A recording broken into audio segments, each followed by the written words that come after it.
All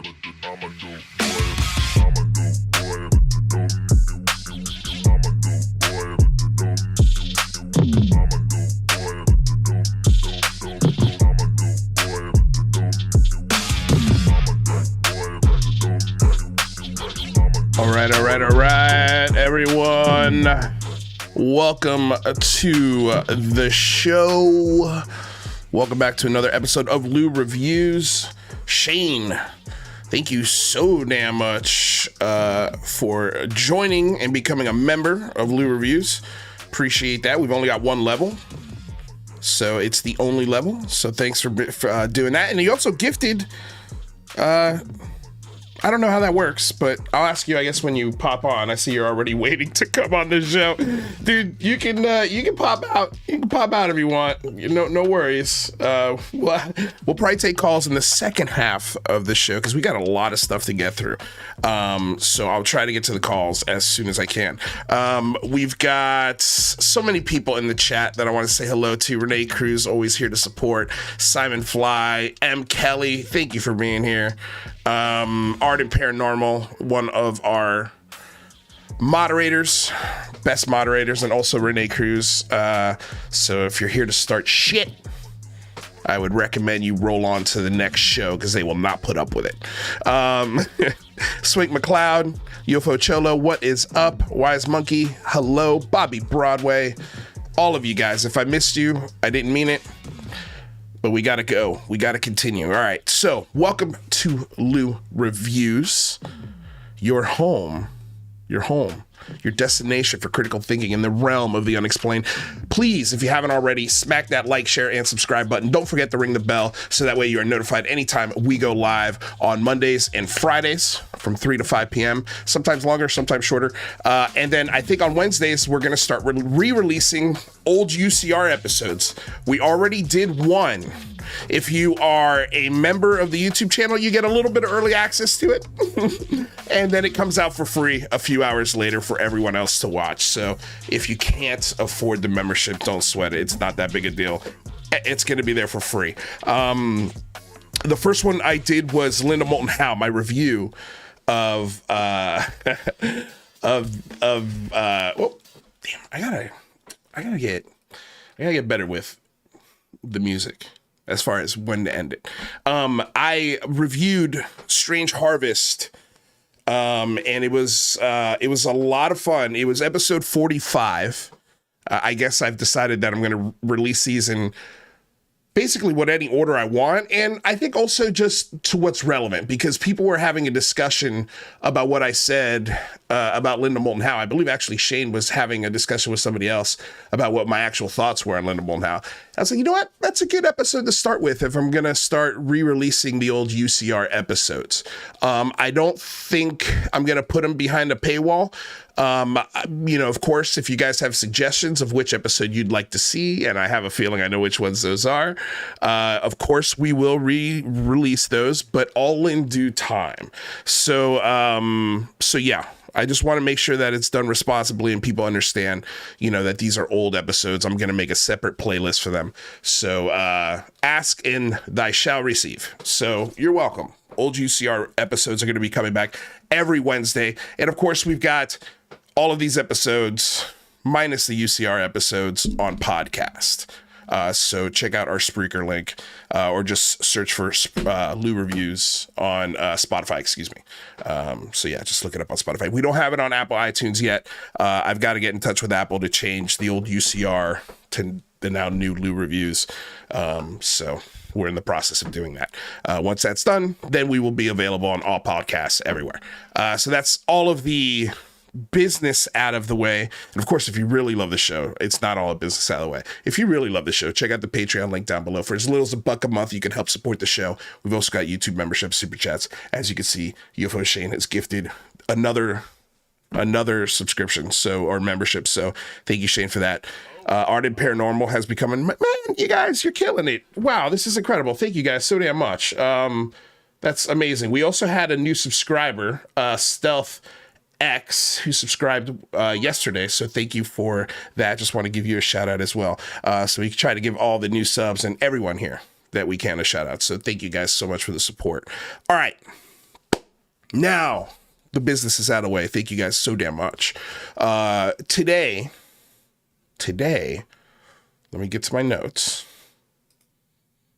Today, we're going to be covering Billy Carson being called out by a gentleman who is basically, he's an archaeologist as far as I'm concerned. His name's Luke Caverns. I was passed this video actually by UFO Shane last night. I watched, I was like, this is fucking amazing and I have to talk about it. And I knew I'm not an expert on the Maya. I have very surface level knowledge about the Maya culture.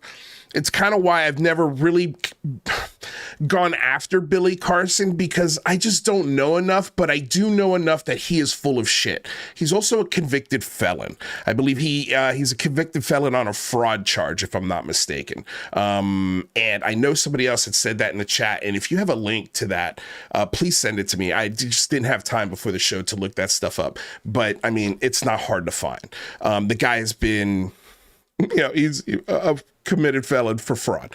And now he's into the UFO building a church rap group subculture.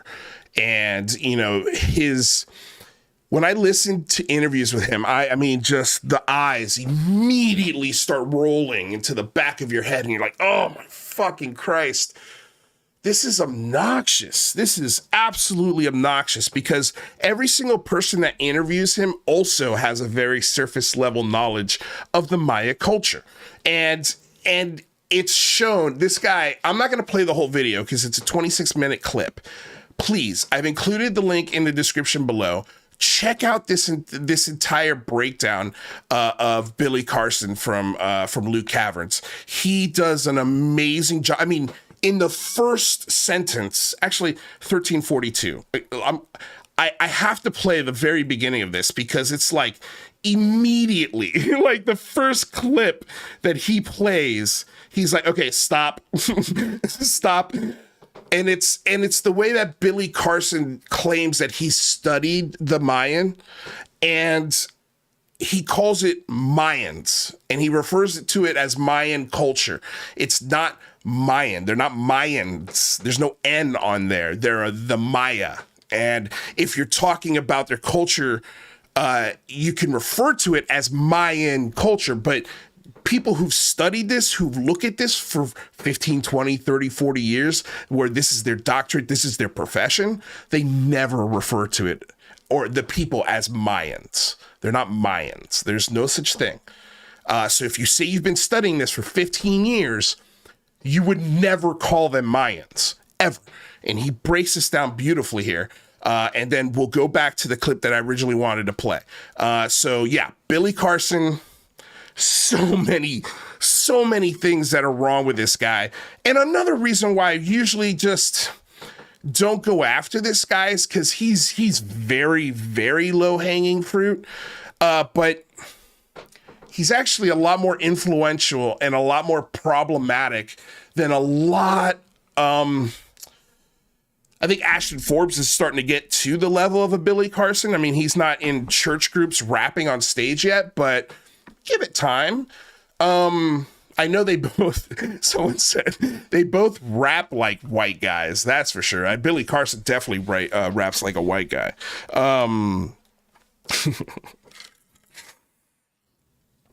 God, I have to make jokes. Okay. He is literally like, I've seen his presentations on Gaia.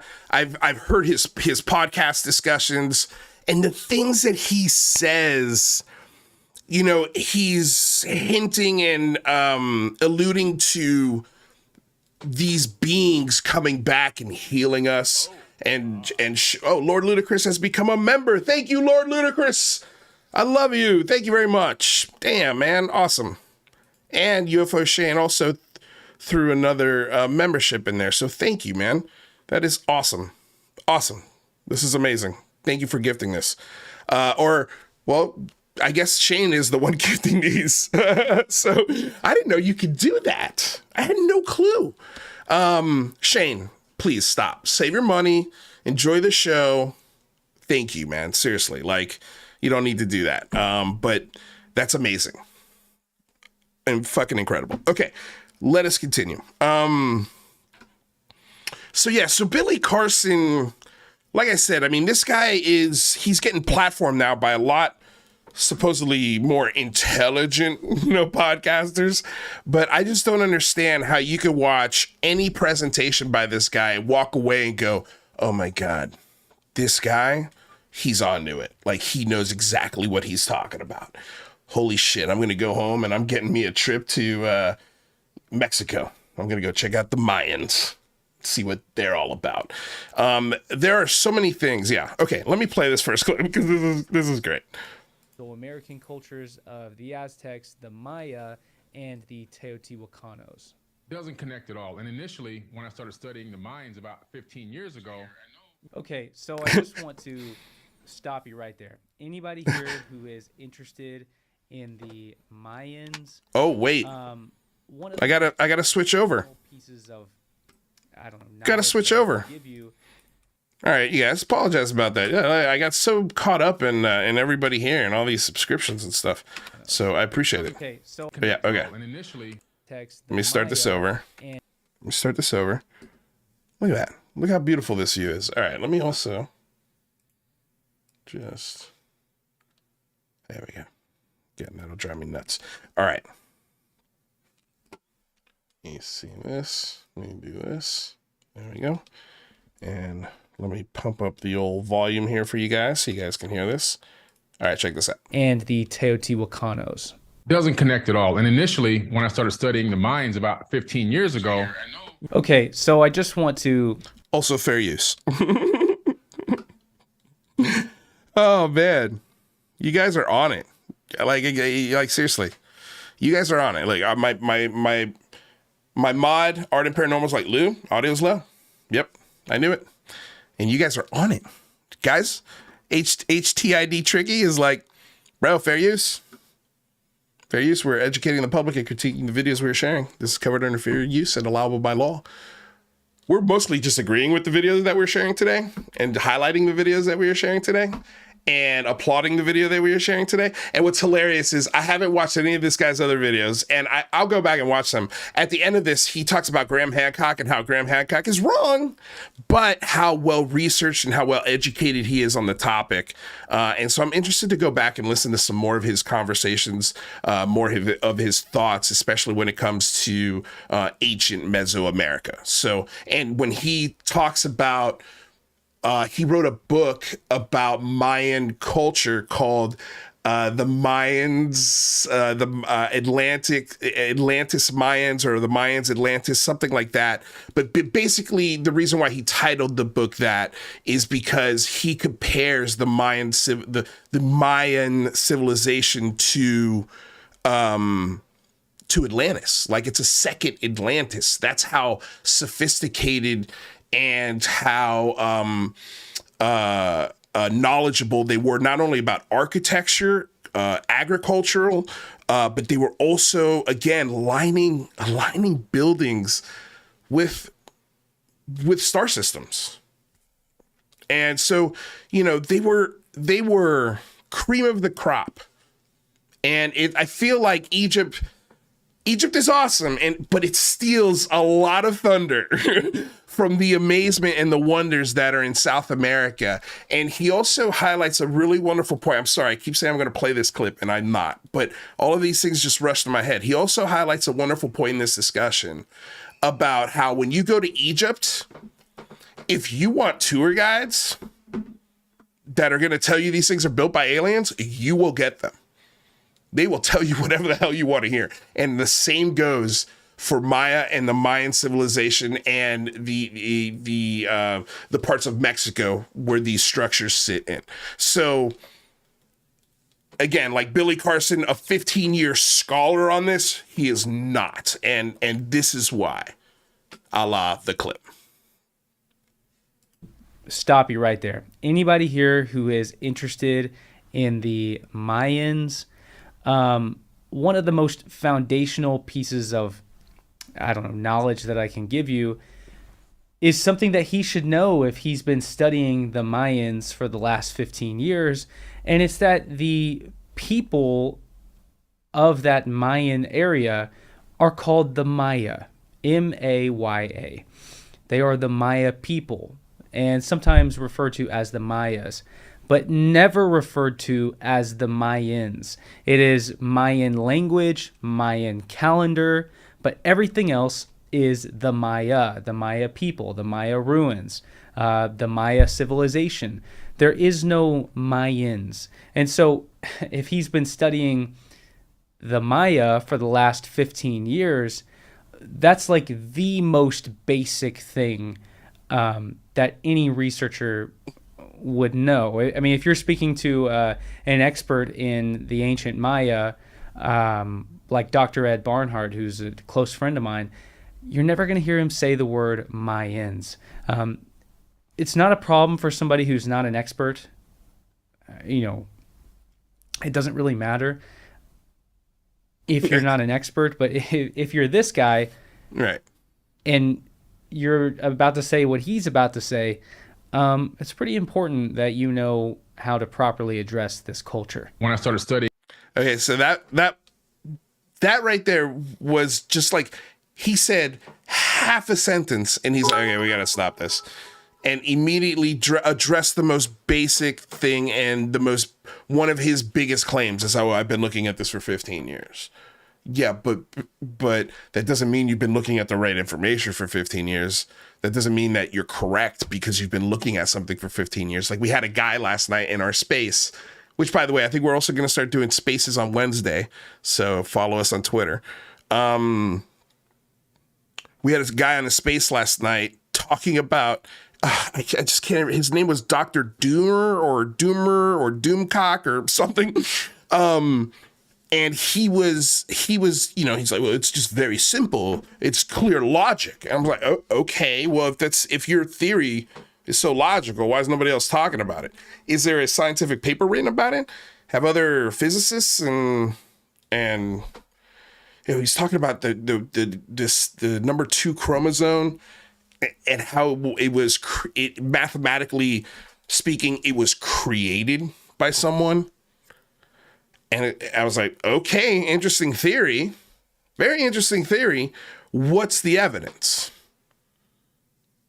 And it's the same thing with this guy. It's the exact same thing with this guy. He pays attention to the information that bolsters his belief system. And I don't even think it's his belief system. I think it bolsters it puts shine on the wares that this guy is selling. And let me tell you, he sells a multitude of wares. Look at his shirt. Forbidden 4BK knowledge. This is a guy that Jimmy Church pushes the shit out of. This is one of the worst people in ufology. Easily. Like, I know we talk about these little Twitter trolls, and they are fucking awful because those guys actually come after you personally because they are the Billy Carson of Twitter. They've got nothing better to do. That is their church. But this guy, yeah, like he's promising people healing, financial gain, and spiritual knowledge about not only themselves, but them. All through his forbidden knowledge classes and his knowledge of the Mayan culture, which is not even a fucking thing. So he could just make up whatever the fuck he wants about the Mayans. This guy. It's wild. And what's really hilarious is in this discussion, the host, Luke Caverns, is like, now, I know this is really out of character for me, and I'm kind of like going over the top. I'm like, dude, this is the most calm presentation I've ever seen about somebody covering a grifter and a fucking liar. The most calm. He's so respectful of clearly a PhD, not a comedian, not an actor, just a guy who loves ancient America. And he sees this guy and he's like, yeah, no bueno. Don't like this guy. And he brings up Hancock at the end because he's like, I know Hancock is wrong, or I think he's wrong, but he brings in so many people into the discussion and into the study of Mesoamerica that he's like, it's good for the field, because then once these kids get in here, they see how this stuff really works, and how ancient civilizations created these things because they were fucking brilliant. And I think a lot, and there's no doubt, and I don't think it's done on purpose. I really don't, but there's no doubt, like, if the ancient people of Mesoamerica in Egypt were white people, nobody would be like, must have been aliens. There's no way white people could have done this. There's no way, guys. Like, give me a break. Give me a break. You wouldn't be attributing these great monuments, these things that aligned with the stars. You wouldn't be attributing that shit to aliens. I really don't. We wouldn't have the show Ancient Aliens. We just wouldn't. Pat Calabria with a $3 donation. Thank you so damn much. I appreciate it. Thumbs up right back at you, you sweet man. Okay, so let's get back to the original clip that I wanted to play here for you guys. Let's listen to this. This is great. Volcano there that erupted in approximately, I don't know, 12. That's right around They here. stumbled into, But no volcano. I'm not really sure where that comes from. they stumbled into Teotihuacan and kind of just moved in and took over. And so a lot of the knowledge was lost. And the Mayans and the Aztecs built absolutely nothing. Oh my God. How do you say that? How do you say you've been studying the Maya for 15 years and you say they built nothing? Wow. Okay, he's clearly never been anywhere that. Keep in mind, this is Luke Caverns at 11. This is like 4 for me. I should take some lessons from Luke Caverns, I guess is my point here. Because this is great. Where that isn't a major tourist site. Number one. Number two, we know how old the Maya structures are because there are literally bodies inside of them. You can cut a hole straight into a pyramid. Almost every pyramidal structure all around the Maya world, there's no doors, there's no chambers, there's no hallways. The pyramid was built on top of the body, stone by stone, placed on top of the body. You can go in there and carbon date the bodies, but you don't even have to do that because in front of a pyramid, there will be a stela that will tell you the date of when this happened. The Maya have their own dates. We can align the Maya calendar and the Maya dating system to our current dating system. It works perfectly. We know exactly when these pyramids were built because of the bodies that are literally inside of the pyramid. There's no way to place a body in there after the fact because it's stone by stone placed around them. And it's thousands of pyramids. Thousands. He says a lot of things about Egypt that I wouldn't really make a comment on. I know a lot about Egypt, but I'm not as knowledgeable as I am in Mesoamerica. And so when I hear him say this about Mesoamerica, and I've spent weeks down there with the native people. I mean, the Maya people didn't go anywhere. They still live at the bases. They still live at the base of the hill or mountain region where the ancient temples are built on. I mean, you just walk down the hill and there's a Maya village still there. And here's what's great. If you ever watch this show and you come across this clip right here, dude, I promise you know infinitely more about Egypt than Billy Carson. I promise you that, sir. So do not be afraid to comment on the things that this maniac says on Egypt either, because if he's this wrong about Mesoamerica, chances are he's probably that wrong about Egypt. He's just literally making this shit up, I think, a lot of the times as he goes along. And I think, like you highlighted in your discussion here, he goes on the trips that validate his belief systems. And like, it's not what Graham Hancock is doing. Nowhere near. And what this guy does is take those trips, take those picture opportunities, take all that posing and all that fucking showboating that he does and all that bullshit that this guy brings. Every fucking photo you see of this guy, he's got these big dark light, like he's fucking Puff Daddy. like he's Puff Daddy. And it's kind of gross, especially considering you've been arrested for fucking fraud and convicted.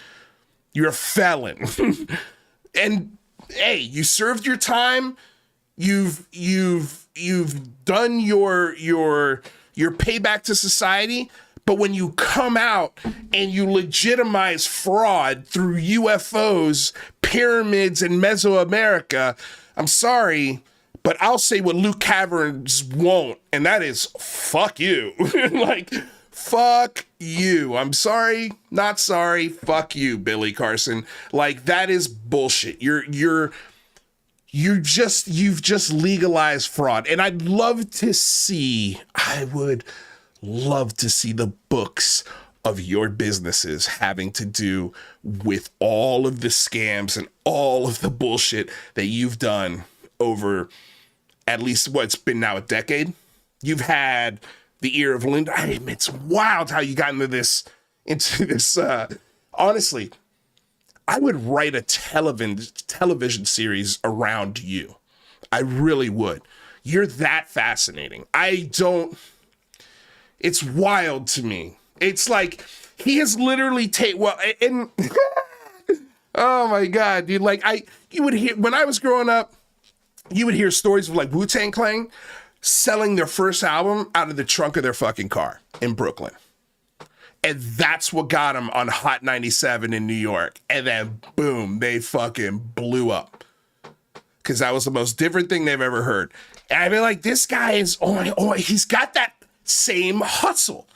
If this guy would apply the hustle to legitimate things, he'd be a billionaire. He's over here fucking hustling for shekels, Billy Carson. Dude, look at the guy from Wolf on Wall Street. Like, you guys are pretty much the same dude, but he doesn't grift in the UFOs. He grifts in stocks. And now he's got books and he does fucking, $100,000 speaking arrangements. You are fucking making rap albums with Johnny Enoch and fucking Captain Chewbacca or whoever the fuck you hang out with. And it's the most embarrassing, cringe thing I've ever seen. You're the cringiest. I don't know how you belong. There's so many things, man. You are a television show. You belong, honestly, in 2003. Like, you are taking these 2003 elements and you're just plopping them in today, and they're working. Weirdly enough, you have built an empire of absolute dirt. And hey, to be fair, it's way higher than mine. Way higher than my pile of dirt. Way higher. Dude, you are incredible how you've just, all right, gone from this kind of scam and I'll just right over here. Just slipped right into it. And the community knows this. They see it and they promote you. And now you've weaseled your way onto like Danny Jones, and was he on Joe Rogan recently? Like, that's a big platform. And why is Joe Rogan talking to this maniac? I mean, everything that I have, all these little artifacts that I have around here, they're not like Chinese made souvenirs. These are made by real Maya people. They still they still exist today. They still speak the Yucatec languages today, or the Mayan languages today. So to say that they built nothing, and he even makes a comment. Maybe it's somewhere in this video or it's somewhere else where he'll tell you that they even teach it in the universities, and that Mexicans will even tell you that they built nothing. Wow, I mean, he's never been anywhere other than maybe Tulum, Chichen Itza, and Teotihuacan, and had guides who, just like the guides at the pyramids of Giza, if you're into aliens, they'll talk to you about aliens all day. They'll tell you that they're aliens. They're playing you when you're at these big sites. I mean, it just shows that, like, the last 15 years of studying that he's done of the Maya, I mean, dude, it's like in 18 minutes of me just rambling, like, I've already completely shown that you don't know what you're talking about when it comes to Mesoamerica. So let's continue to see what else he has to say.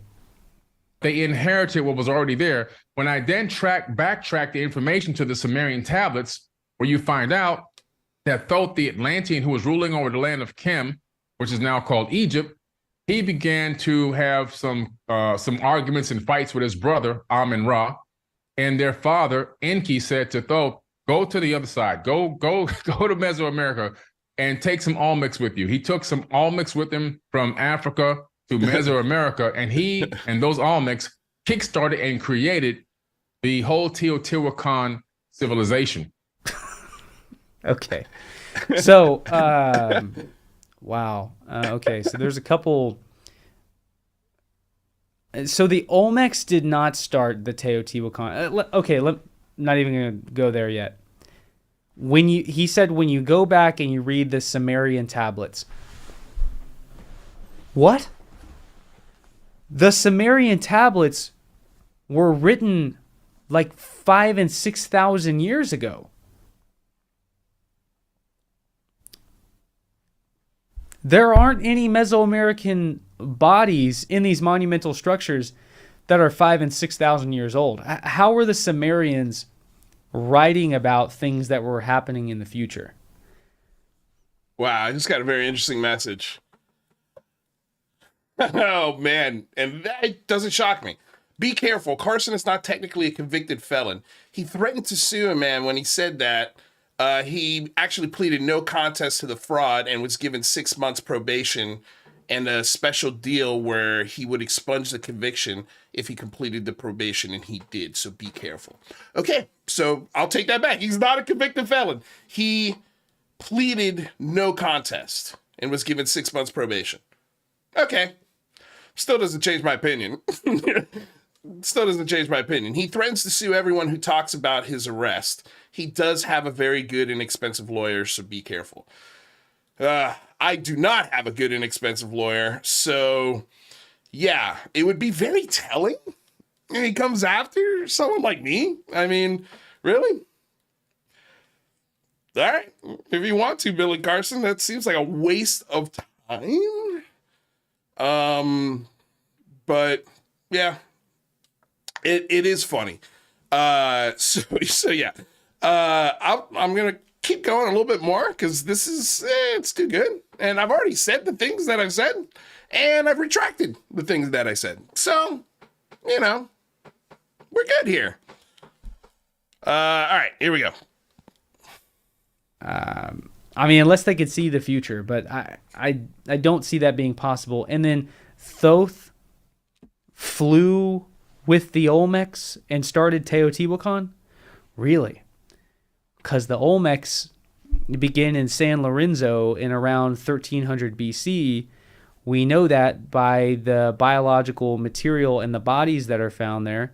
And then Teotihuacan begins like 700 or 800 years later. So I don't really know. And then, you know, when Teotihuacan begins, the Olmecs still exist, but they're at a site called Tres Zapotes and La Venta, which are in Tabasco and Veracruz, right on the coast, not over near Lake Texcoco where modern-day Mexico City is. There's no evidence of the Olmecs being there at all. There's no heads there. There's no giant sculptures there. There's no Olmec iconography there. It is Teotihuacano. It is its own distinct cultural identity. So I'm not really sure why he says that the Olmecs started Teotihuacan. Furthermore, we have bodies from inside the structures of Teotihuacan. Right.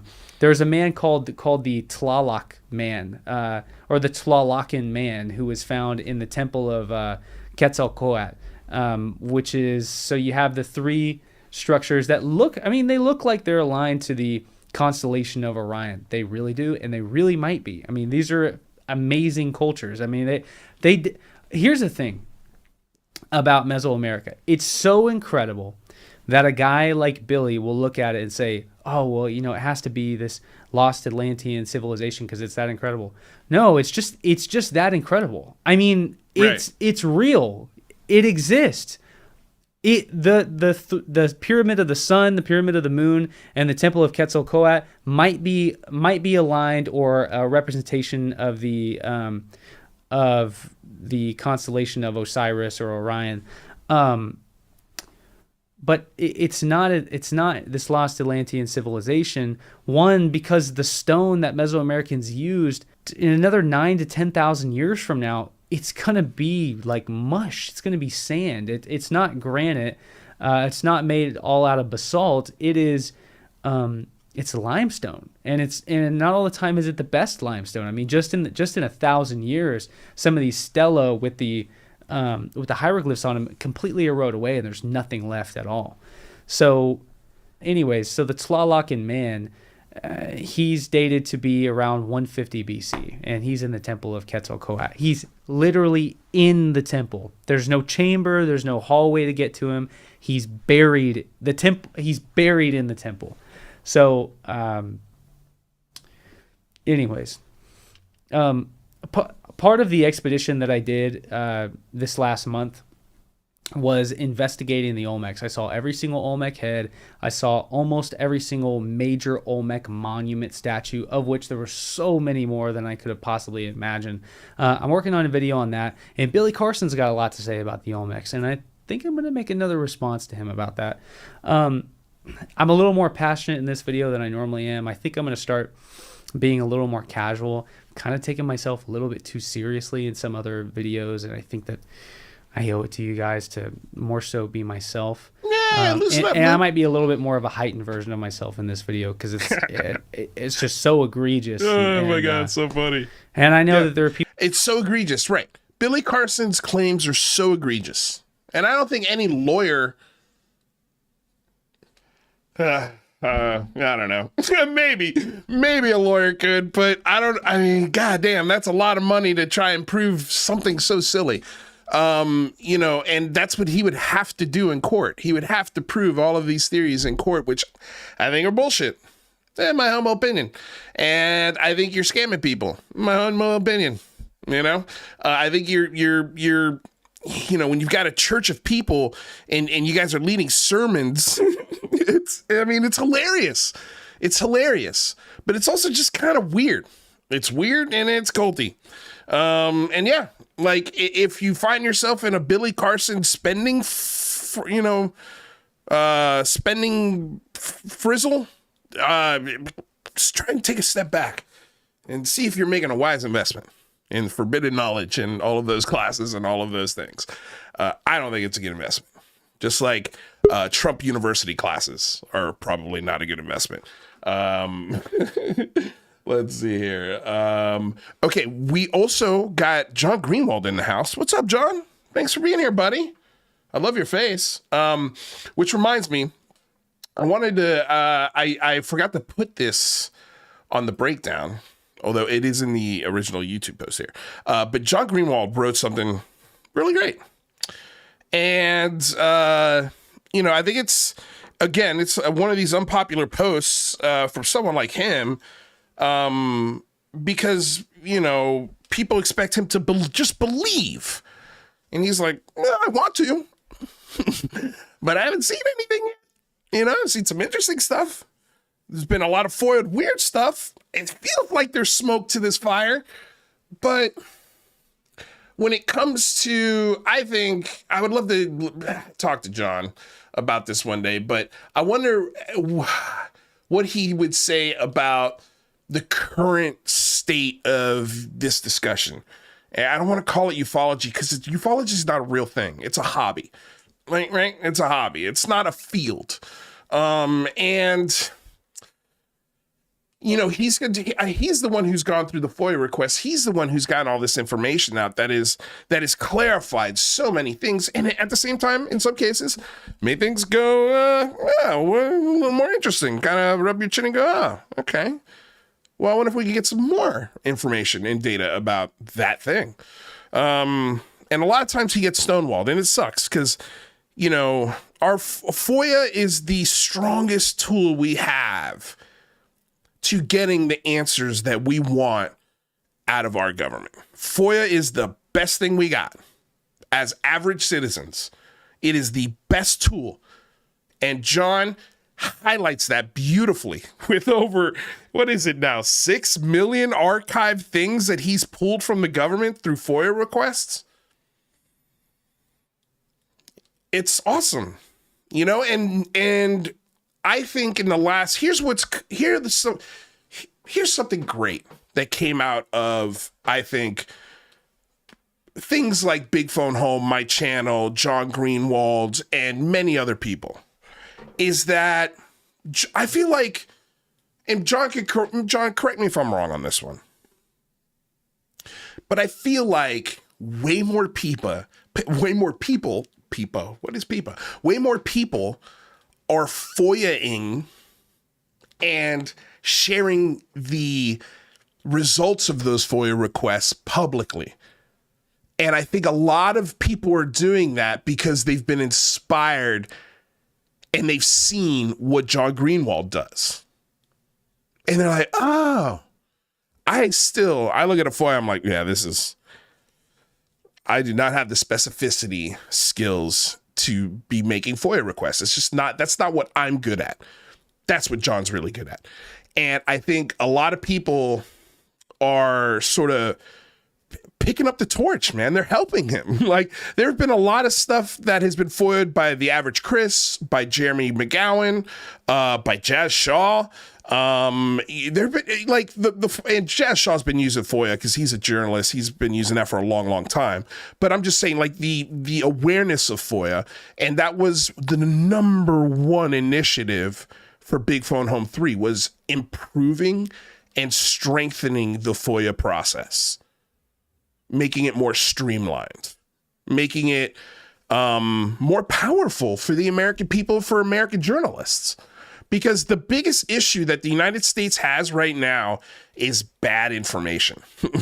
Like, they couldn't, and here's the thing that really worries me, is at some point, something really bad is going to happen, and there's going to need to be leadership and suggestions coming from the top, and nobody's going to listen to it because there's so much information and there's so many ways for people to get tricked, and there's zero trust in the government as a whole. I mean, the trust has eroded within elected officials and government as a whole.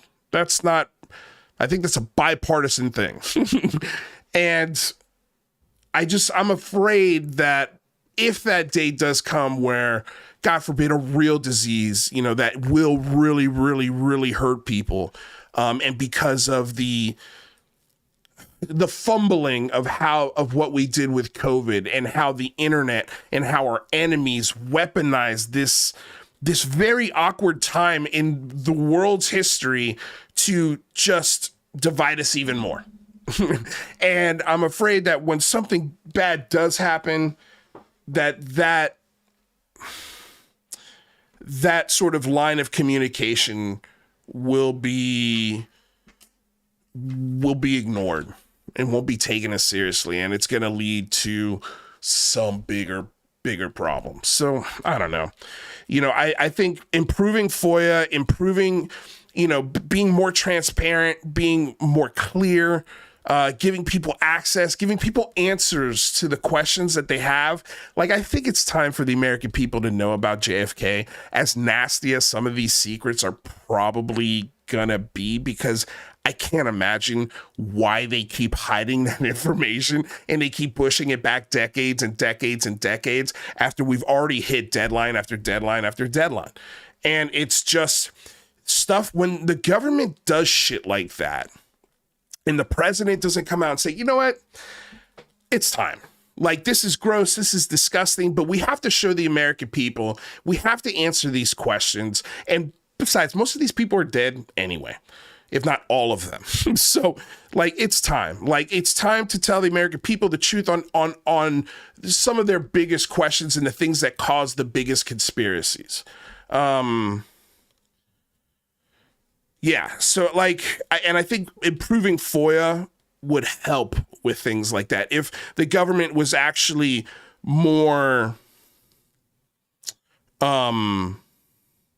beholden to the process, to the FOIA process, I think that would do a ton of good.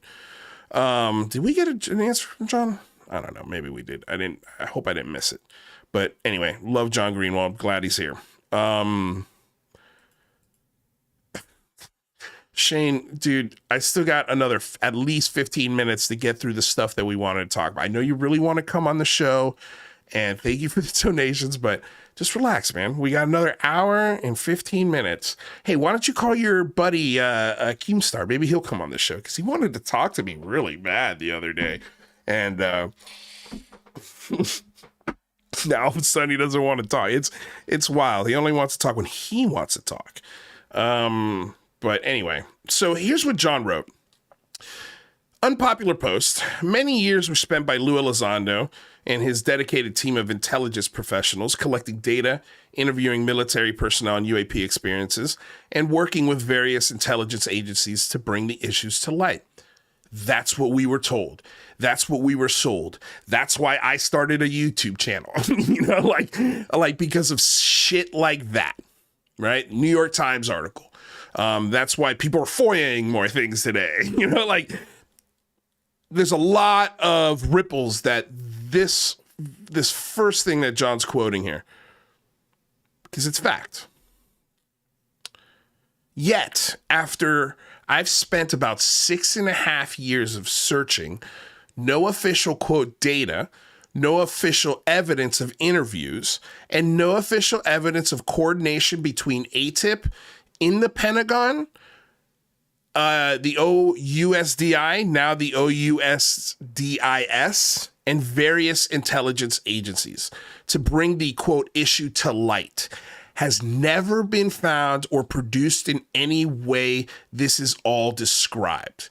If this was truly, quote, 80% at least public, like the late Senator Harry Reid claimed to New York Magazine back in 2018, then surely at least one page can be produced by someone somewhere, whether through FOIA or otherwise, right? Yes.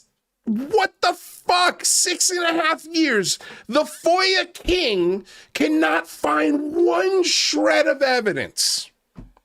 He goes on. Where is it? 6.5 years and still nothing? Something is up. I'll be the first to publish any evidence and forward it far and wide should it ever surface. You all have my word on that, but it has yet to surface. Why? I was the only one who broke the story about Elizondo's emails being destroyed, and he was.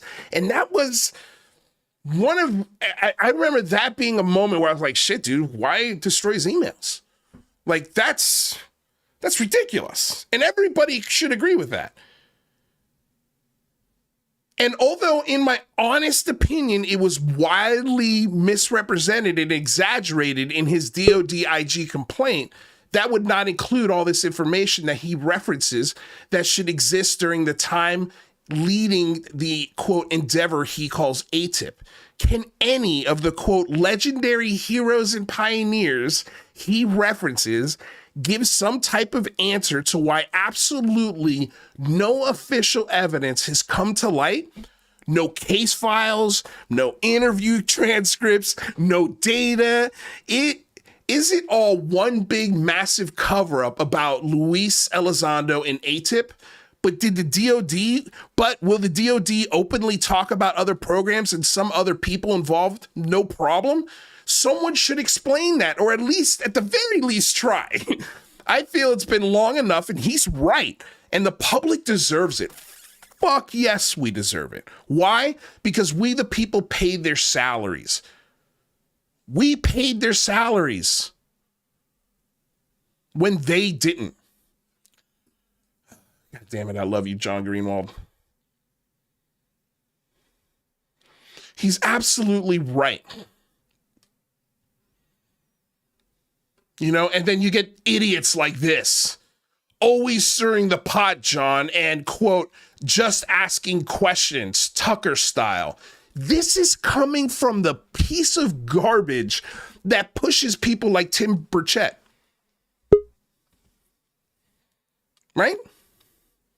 You got some balls, Matt Ford. You can't answer any of this. Why does your God, does your hero, why is there not one official transcript? Not one. In the 6.5 years that this man has been FOIA'd. It's ridiculous, dude. There's nothing on ATIP. Nothing. Matt Ford. Dude, you are the most gutless person in the UFO mosh pit. Like, go debate Mick West on all of the claims that you have about him. Go debate John Greenwald. Like, do you know how many people would watch that? You can't hold up, man. You're in your protected little well-lit studio. Congratulations on the well-lit studio. And you've got a team of just sycophants around you. And when you walk home, there's orbs following you. And you claim to be a progressive Democrat, but yet you push the politics and the ideologies of very right-wing lawmakers. It's just absolutely wild. Just wild, man. But anyway, I just wanted to shout out John Greenwald. I mean, like, yeah, pointing out the obvious, like, and he's asking, like, John, he's so sweet. He's like, why? Why? Because he's full of shit, John.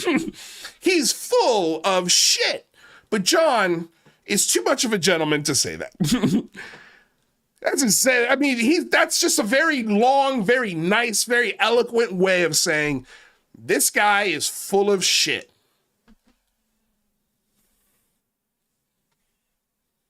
And he put it as nicely as he could. And what do you get from the community? Well, way to stir the pot and be like Tucker Carlson. Okay, Tim Burchett lover. Okay. Why don't you go score an interview with Tim Burchett or Representative Luna? Just go score an interview with her. Since you're such a progressive Democrat, you'll put aside all of your philosophies and all of your morals to talk to somebody who believes in UFOs.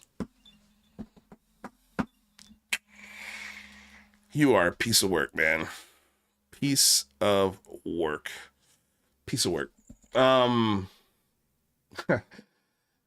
Dude. So funny. All right, let's get back to our bookmarks. Let's see what else we can talk about.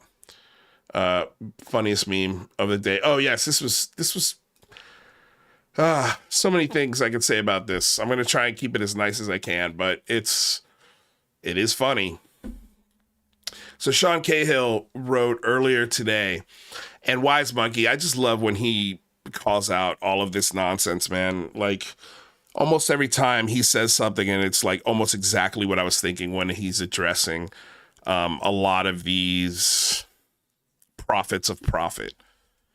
And Sean Cahill says, as someone diagnosed late in life on the autism spectrum, it's been challenging to find information that unites us all in understanding with such grace and vigor, as well as Rob E. Sheridan is presenting. I'm sorry, I added sort of the question mark surprise on the Robert E. Sheridan part of that. I urge all to follow and support his work. Thank you, Rob. This is one of the guys who was helping Rob Heatherly blackmail me. You know, for an apology for Lou Elizondo. This is a guy, like Wise Monkey says, who also happens to be one of the most vitriolic UFO believers on Twitter. There wouldn't be an alternative reason for Cahill pushing people his way. No siree, of course not. Like, Sean Cahill pushes the most violent, abusive,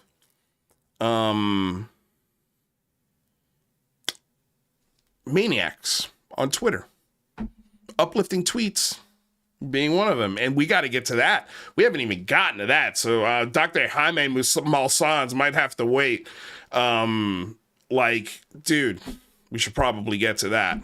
Like, that's a whole nother thing. But this idea that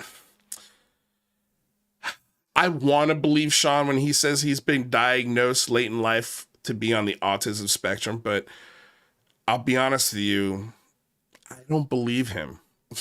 I just don't. That's just my gut feeling. I think he's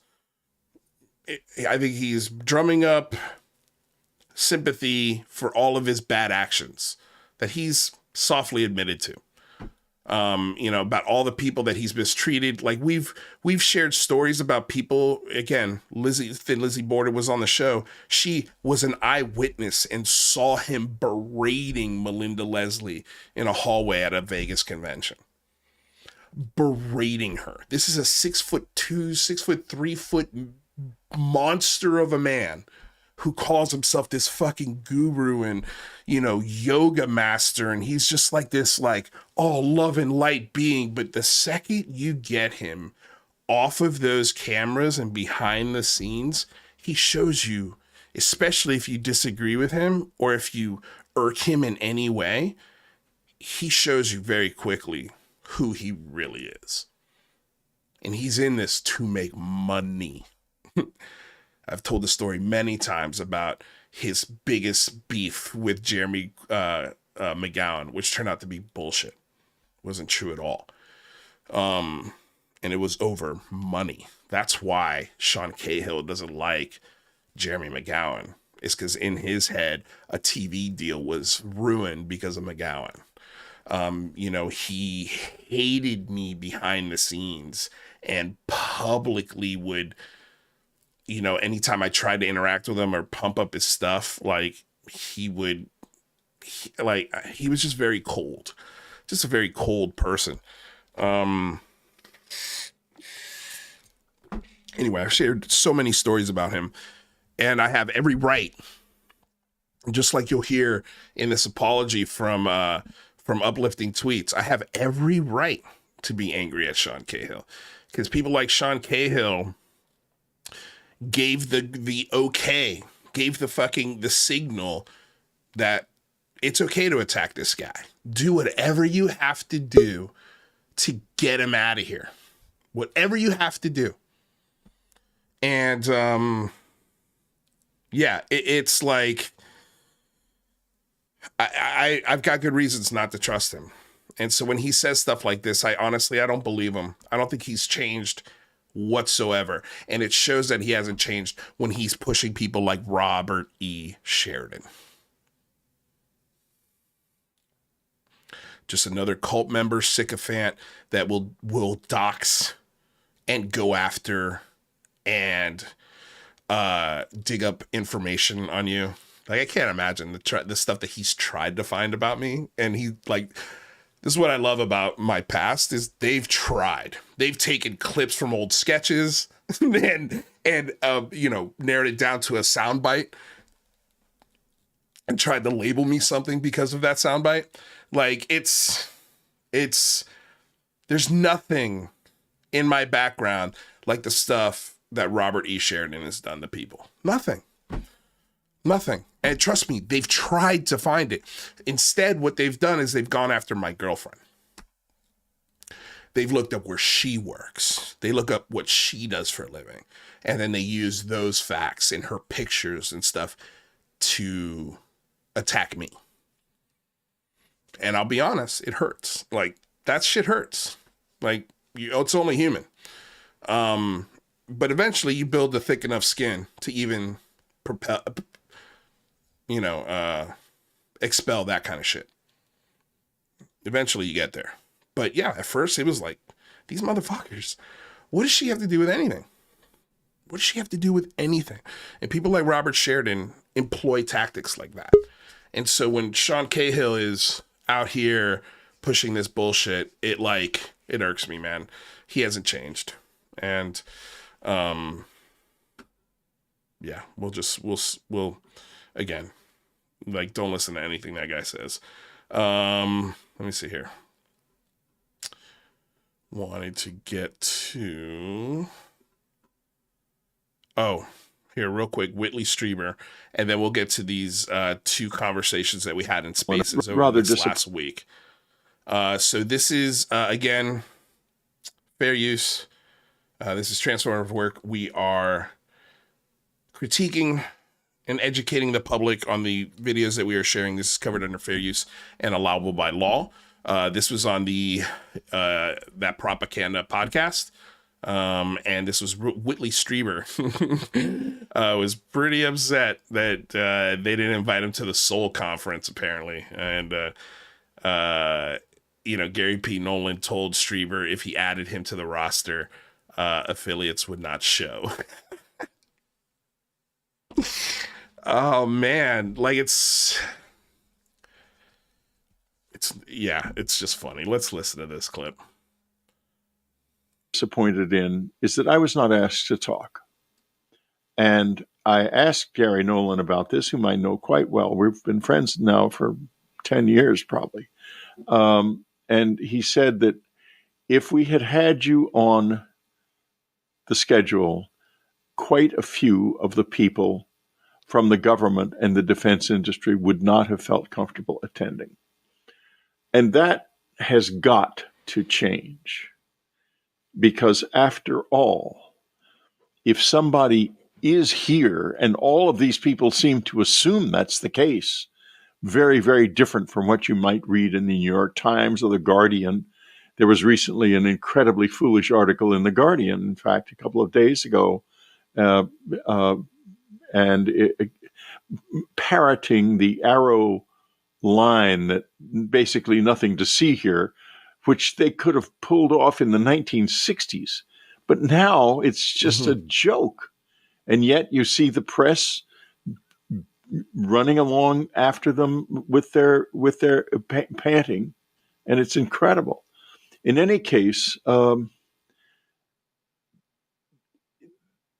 idea that there might be UFOs flying around and someone like Lou Elizondo or David Grush can talk about that, although Grush did imply in his congressional testimony that there were biologics as well. The idea that they can't talk about the close encounter witnesses and to them and have them participate. They don't want you to participate. Very disturbing. They don't care about you. They don't give a shit about you. They never have. They never will. They think you guys are kooks. And they want, and what they're doing is they're attaching already known information to spooky stuff, and they're trying to just resell it and repackage it to the American government so they could get more tax dollars to run programs for spooky, scary stuff. But the problem with the spooky, scary stuff you bring to the table, Whitley Streiber, is that it's just too spooky and too scary and too weird, too fringe. You're too fringe. Your anal probes and your Greys coming to take you away in a spaceship, like that shit's just too weird for the lawmakers. And we can't invite you to this foundation conference because, well, people won't give us money because it's just too weird if we throw you in there, weirdo. Because you kind of are a weirdo. Kind of a weirdo, Whitley Streiber. Oh, man, you guys. Funny shit.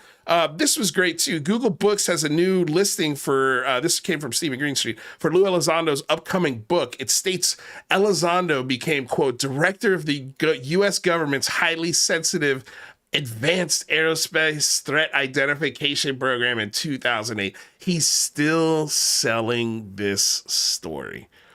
6.5 years later, this is where we're still at.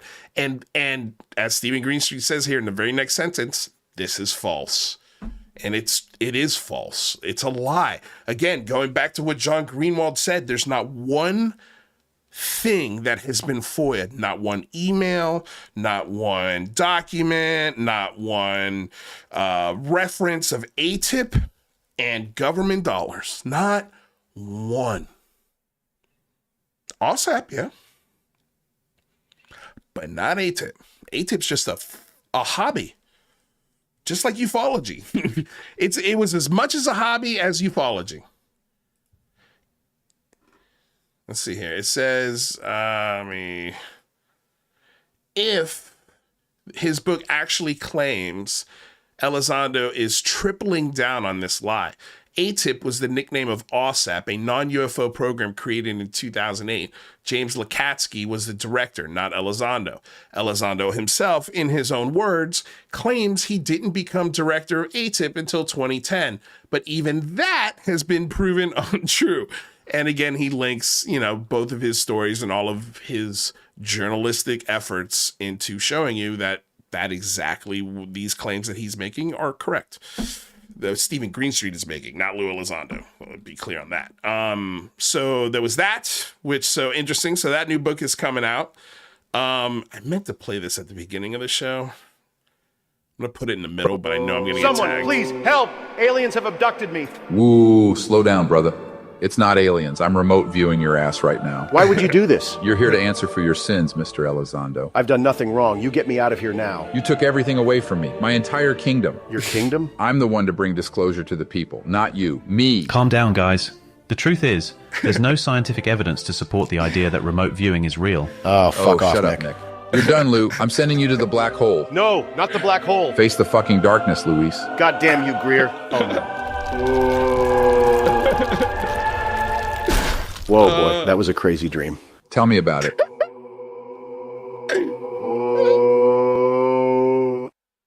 Someone, please help! Aliens have abducted me. Woo, slow down, brother. King, it's not the aliens. I'm remote viewing your ass right Cosmic now. Judas. Why would you do this? You're here to answer. Dude is a genius, man. An absolute genius. I love him to death. Oh my God, dude. So great. So great. Okay. Somebody had mentioned, I'm sure Cahill has said some pretty bad things about about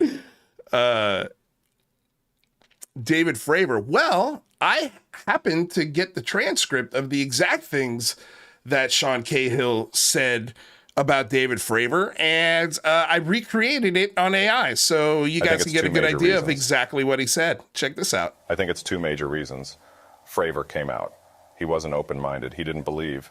My personal take on watching him is that he was way in over his head. I watched his face when they were up in Oregon at this UFO con, when he walked out and realized they were clapping for him and stuff. And I'm not making fun of the guy, but he went from bashful to boner, and I saw the ego just come up to the front. And so he got a lot of smart guy attitude in the beginning. He knew this was fake. He thought this was going to be something different. He came off. Nobody liked him.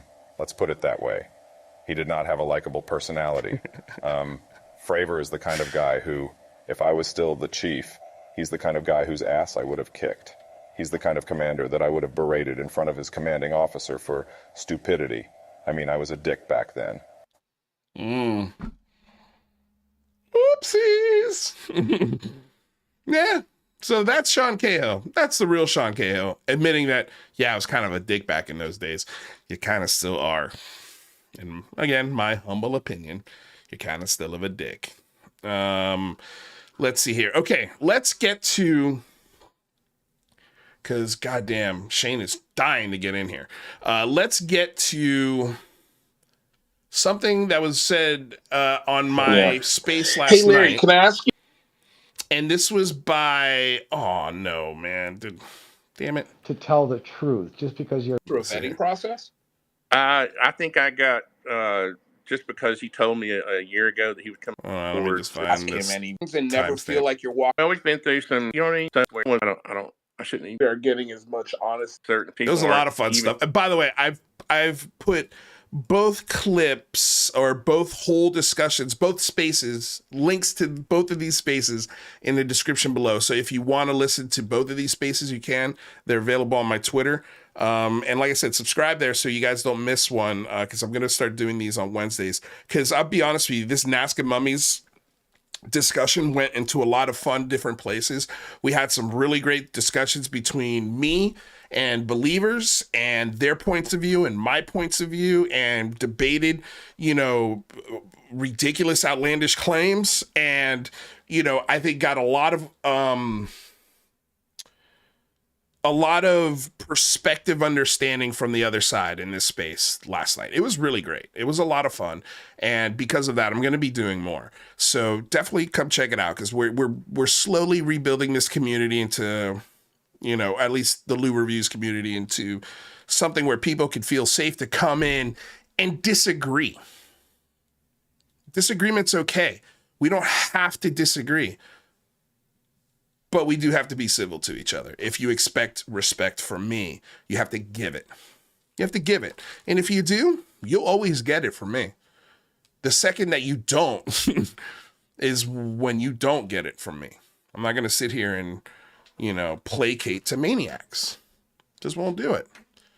But I will set aside any time for people who want to have a conversation, a dialogue, a debate, a discussion, anytime. So, well, not anytime, but more specifically on Wednesdays. So let me see if I can find this again. Give me a second. In the coming year.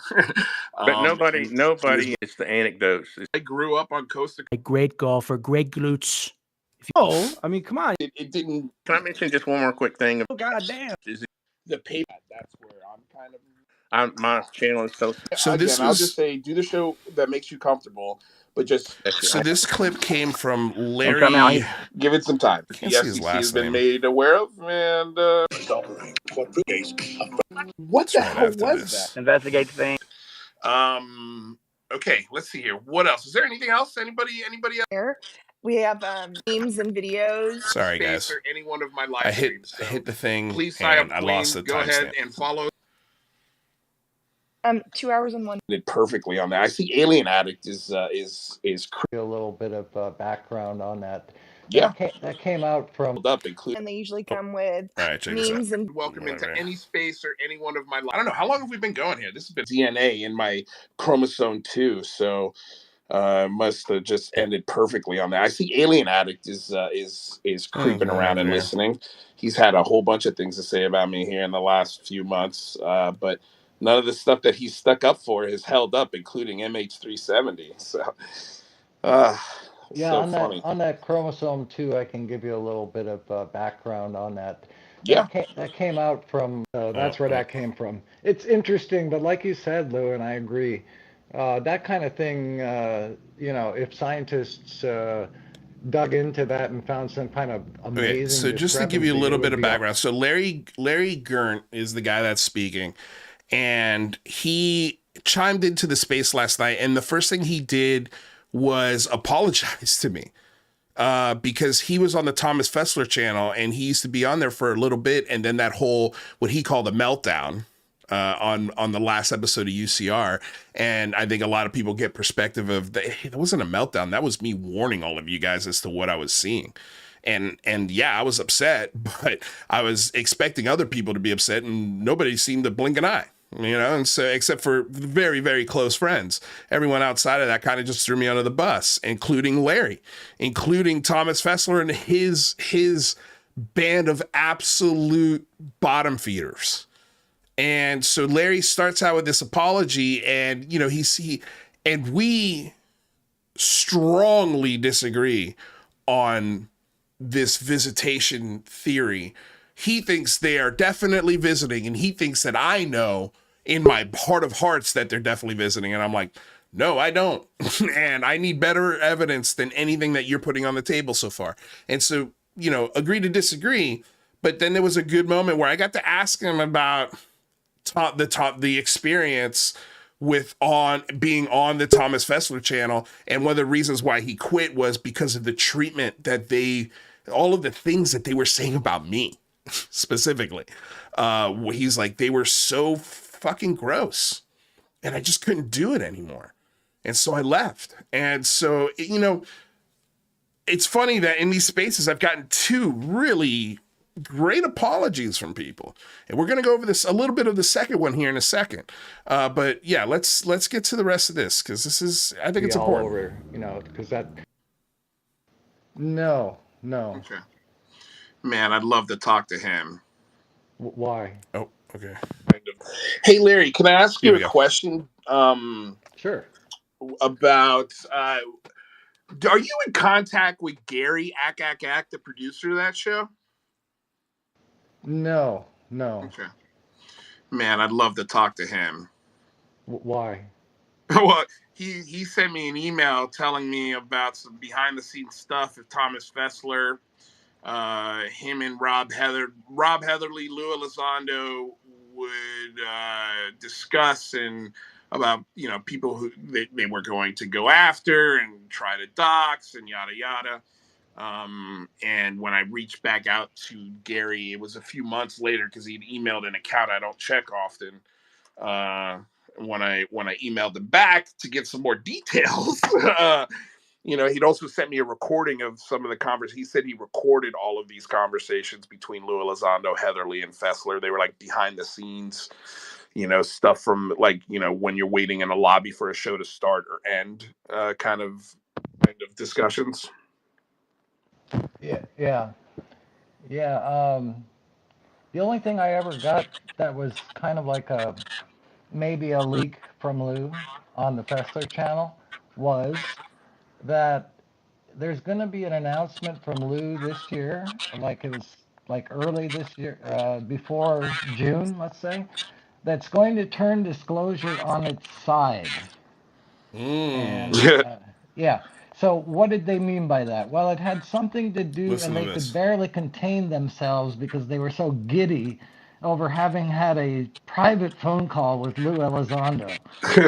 And one of their panelists, LM, just couldn't contain himself and let it slip that the other facet of what he was talking, what Lou is supposedly going to announce, is that there is something about another dimension and the creatures that are coming from it.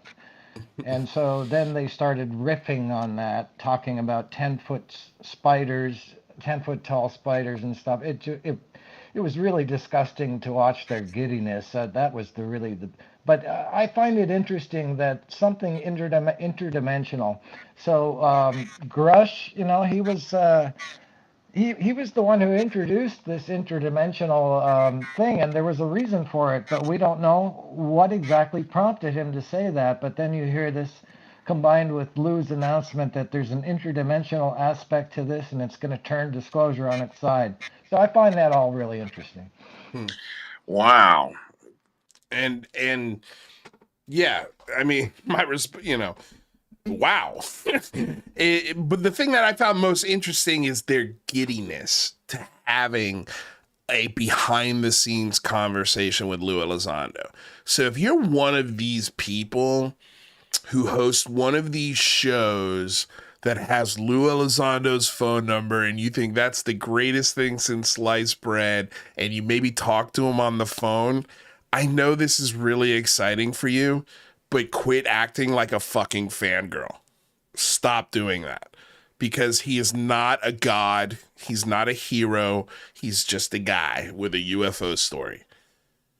And, you know, to hear that from a person who was behind the scenes listening to these sycophants and cult members being excited that their fucking hero let them talk to them on the phone and even gave them groundbreaking information that is going to turn ufology on its side of dimensions with beings coming through it. So if this turns out to be something that comes here from Lou Elizondo in the next couple of months, you heard it here first. And you if he goes to dimensional like beings coming out of portals and shit, I hope. I've been out for a long time. I've already walked away from this fucking table, but like, I'm interested to see how the community would react. I'm sure some of them are going to go nuts. They're going to love this, but I wonder if he loses all the rational people.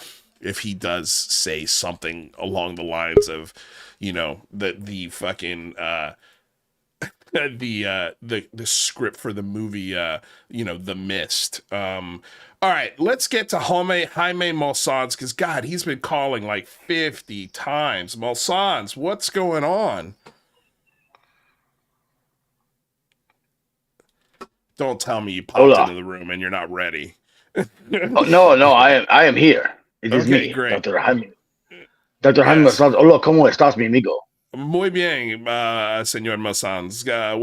What's happening? Espero que tu día estás bien, mi amiga. Mi amigo. Muy bien. I didn't mean to say amiga. I want to tell you that Billy Carson, he is real. He is a real person. He is just giving you the truth. He has studied the Mayans for 1,500 years. He is just here to give you the truth. Okay. He is just here to tell you these things. And, you know, it's fine. The mom. Oh, did we lose Malsans? Not. Oh, I'm here. Can you hear me? Yep, yep. I can hear you now. Boom! I'm back, baby. No, I love my Jaime Malsans voice. Thank you for covering. It's UFO Shane, obviously. Thank you for covering Billy Carson. Thank you for covering Billy Carson, man. He is the worst. He joins my spaces randomly, and I try to get him up to talk so I can just because I love ancient history. It's one of my favorite things.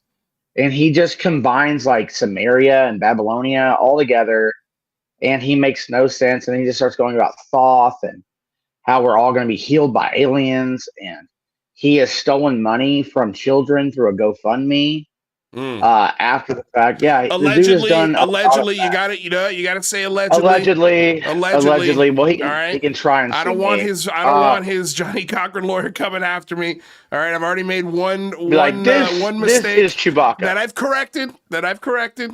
Just for the record. Yeah, he did correct it. Billy Carson, he did correct it. Yeah. You know, I know people that work at Gaia, and they've told me they have to hold them up cue cards to read because he really doesn't know what the hell he's talking about.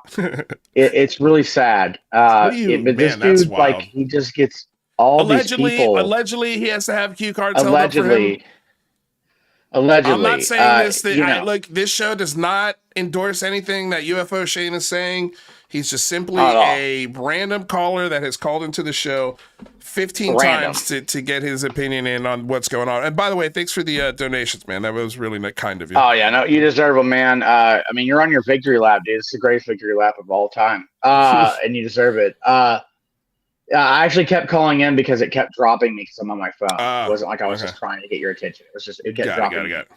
But, you know, like, when you look at this topic, Lou, and like I was arguing with that person about Linda Moulton Howe, and I'm talking to someone in the DMs right now. They're like, you know, like I'm starting to see what you're seeing, you know, that people are lying and grifting. And I'm like, that's what happened to me, you know, like crazy eyes, like, oh, that's what happened to me. Right. You know, like I came here looking for answers for my personal thing, and I used to just buy everything. Let's just hook, line, and sinker. And then I'm like, oh well, this dude lied about this dude lied about that, and none of them ever apologize, allegedly. Ross Coulthart's never apologized, allegedly. No, he's never apologized. No, we can say they've never apologized. Well, I mean, at least for about their UFO claims anyway. That's not allegedly. We've never gotten any apologies from them on that. I mean, we haven't. And like Ross or any of these people have never so much, Linda Moulton Howe, they've never so much as said, yeah, I was wrong. I was doing my best. But I was wrong. They just move on to the next thing. And you know, Billy runs these UFO conventions where Linda Moulton Howe gets an award. I mean, hell, he gave himself the Samaritan of the Year award. He gave himself that award.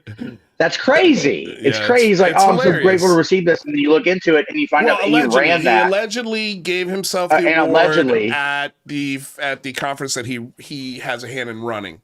I'm sure he doesn't he doesn't make every decision at that conference. It's just his Forbidden Knowledge company that runs the conference. And I'm sure he had no hand in giving himself an award for, what was it, Samaritan of the Year, the UFO Samaritan of the Year?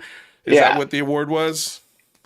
Yeah, that's what it was. Interesting. And he also allegedly bought a news roll. He owns 2 Rolls Royces, and he allegedly had this convention where he made allegedly $80,000 allegedly in ticket sales, and he allegedly bought another Rolls Royce that weekend.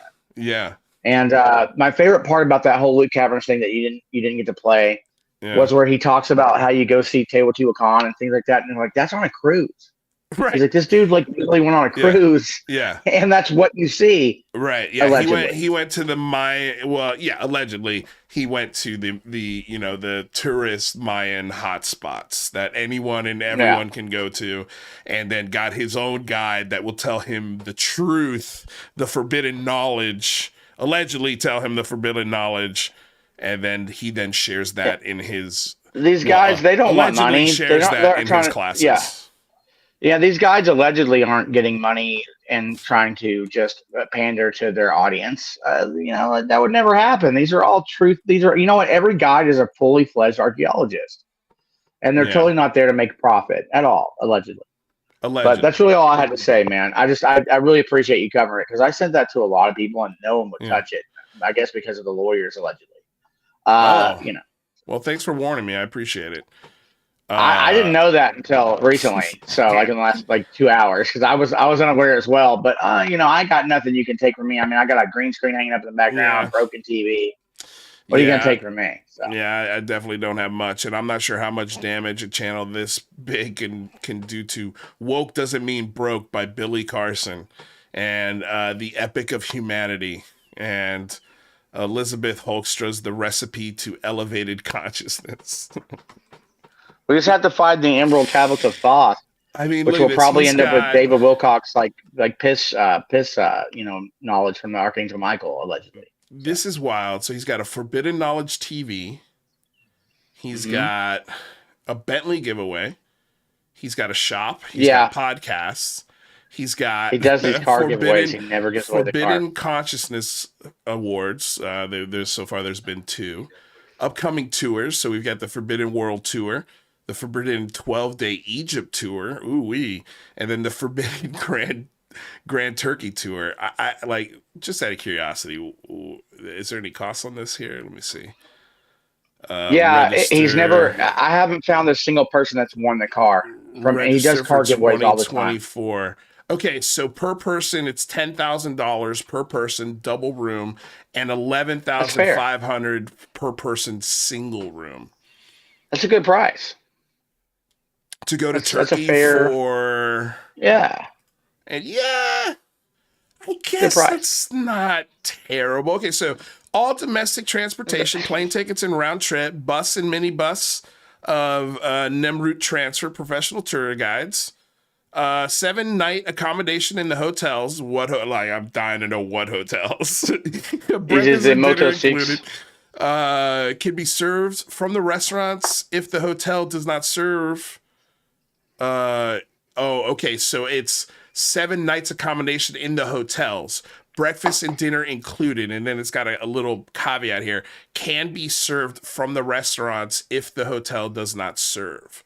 So I guess they have maybe some restaurants that will, like, if the hotel doesn't accommodate.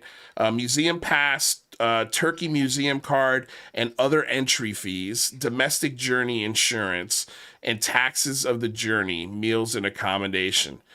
Boat tour of Halfeti, mini bars at the hotels, international departure fees, and international flights. Okay, so, man, that's pretty expensive to go to Turkey. Like, let me see what a round trip ticket to Turkey. Yeah, go ahead and look it up. I guarantee you, it's not $10,000 or $11,000. Like it's probably like at most, you know, like 6,000. Okay, so we like, can and that's with like spending money. Hold on a second. Because he's definitely got his fee in there. Let's be real here. Oh my gosh. Okay, where the hell is Turkey? What is it in between again? It's in the Middle East. Is Turkey in the Middle East? No. Yeah, no, it's got to be somewhere near the Middle East, right? Yeah, okay, here we go. Flights to Ankara are 11:26. Yeah. 11:26 flights, and then let me see what hotels are going for. And that's round trip is 11:26. So that's 500 something each way. So the first 1,000 is basically airline flights. And then you've got, holy shit, 4.5, 4.7 star hotels for $40 a night. Yep. So that's $2,000 at most. I mean, dude, $40 a night and you're there for a week? It's like $1,700. That's like, no, dude. No, $1,700. It's 40 times 7. It's $280. I'm just trying to help Billy Carson out here. Your math is awful. Trying to justify it. Yeah, I'm just trying to justify it. So that's $280 worth of hotels. Although, to be fair, we don't know exactly where they're staying. You know, this is just a quick search on Google. But I mean, okay, so you throw in a guide and meals. Museum pass? What about the museum pass? The museum, that's at least like $8,000. No way. Would you stop with the $8,000? No, yeah, I guarantee they're making at least more than half of, of a 50% clip. They're making close to 50% of what they charge you. So they're pocketing half of what they charge you. You could go to Turkey by yourself on a way for half the price. For $5,000, you could go do this trip and hire your own guide and stay wherever the hell you want and go eat when you want, where you want. You don't have to follow anybody. I don't know. You decide which one's a better deal. But and you do get to hang out with Billy Carson. Really to be fair, for only $11,000. That's a good price. Yeah. Actually, it's a 12-day. Egypt is 12 days. Turkey is how many again? You get to hang out with Jimmy Church and Billy Carson. Turkey is 10 days. Good time. So 40. So it's $400 for hotel. Yeah. So we're up to about 2,000, 3,000 tops worth of expenses. I mean, if 4.7 stars hotels are $40 a night, then the food has got to be insanely inexpensive. And honestly, I would not be interested in free lunch or dinner from any hotel. I would want to go into the city like a cheese and find sandwich. some food. Yeah. It's like white bread with cheese. Oh my God, no! Wouldn't it be falafels or it would be like, could you imagine like paying that much for a falafel when you could just go to street vendors like in Turkey? Yeah, no, it would be hilarious if they served American cheese on it. And then so he's got upcoming tours, workshop events. Let's see, buy tickets. Let's see how much a workshop is. Oh Lord! Workshop is $444 with red carpet access, and that's May 12th. That's one night. Oh, it's here in Los Angeles. God, dude, I wish I had the money to just really piss on stuff like this, and just go to this stuff and just go get the VIP and do the red carpet. Oh my God, that would be hilarious. You just show up in like a suit and a bow tie, like, hey man, I love me some Billy Carson. I would show up in a fucking tracksuit, and a cigar, and just laughing my sick ass off. Damn, dude, that is funny. $400. So you lose onto it. You have a Cuban. You like bleach your hair. This is not even a workshop. This is an Anunnaki premiere. Ancient Secrets Revealed series premiere by Billy Corbin. So you get to watch the first episode in Los Angeles at Regal LA Live, which is 5 minutes away from me. Maybe I could get an interview with him outside. Sunday, May 12th. That would be sick. Good luck, right? His lawyer might. He's gonna take his sunglasses off. Yeah, no. And just stare at you with his fish eyes, like. I'm Billy Carson. Dude, he has got a 1,000-yard stare. I wonder if he's seen combat. He's got fish eyes, dude. It's like one looking this way and one looking that way. It's all wild. Right, stop with the fish eyes. Just stop. Allegedly. Investment, allegedly. Investment. Okay, so he's also got investment opportunities. Let's check out investment opportunities. That's good. Checking browser. True Crowd, fund your way.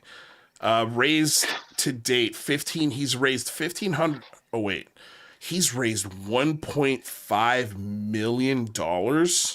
He drives 2 Rolls Royces. He has to afford that somehow. Founded the company in 2017, a leading provider of original educational and informational content. Dude, he is just straight up telling you how much money he's made. Yep. What is this investment for? The problem, the major streaming TV networks in the space, such as Netflix, Hulu, and Amazon Prime, all share or compete for 75% of the same content, which has left viewers with little or to nothing to experience and enjoy. As broadcasting and more move towards streaming, Forbidden Knowledge TV is in an excellent position to. Okay, I see what he's doing. He's starting his own streaming service. He's been doing that for years. He promotes it on Jimmy Church. Jimmy Church would host his show, and like Jimmy Church went from having commercials like every 15, 20 minutes to having a halftime and doing it, and it was all funded by Billy Carson. Wow. And that's where I started looking at it going, allegedly. And I started looking into it then because I'm like, man, like this is weird. Like I like Jimmy Church, or I like Jimmy Church allegedly. And I was like, okay. And then, like Jimmy gets into this whole like traveling the globe stuff, and he's like, oh, the guides were telling me this was an alien portal. And you listen to Luke Cavern's talking. He's like, yeah, they're going to tell you whatever you want to hear.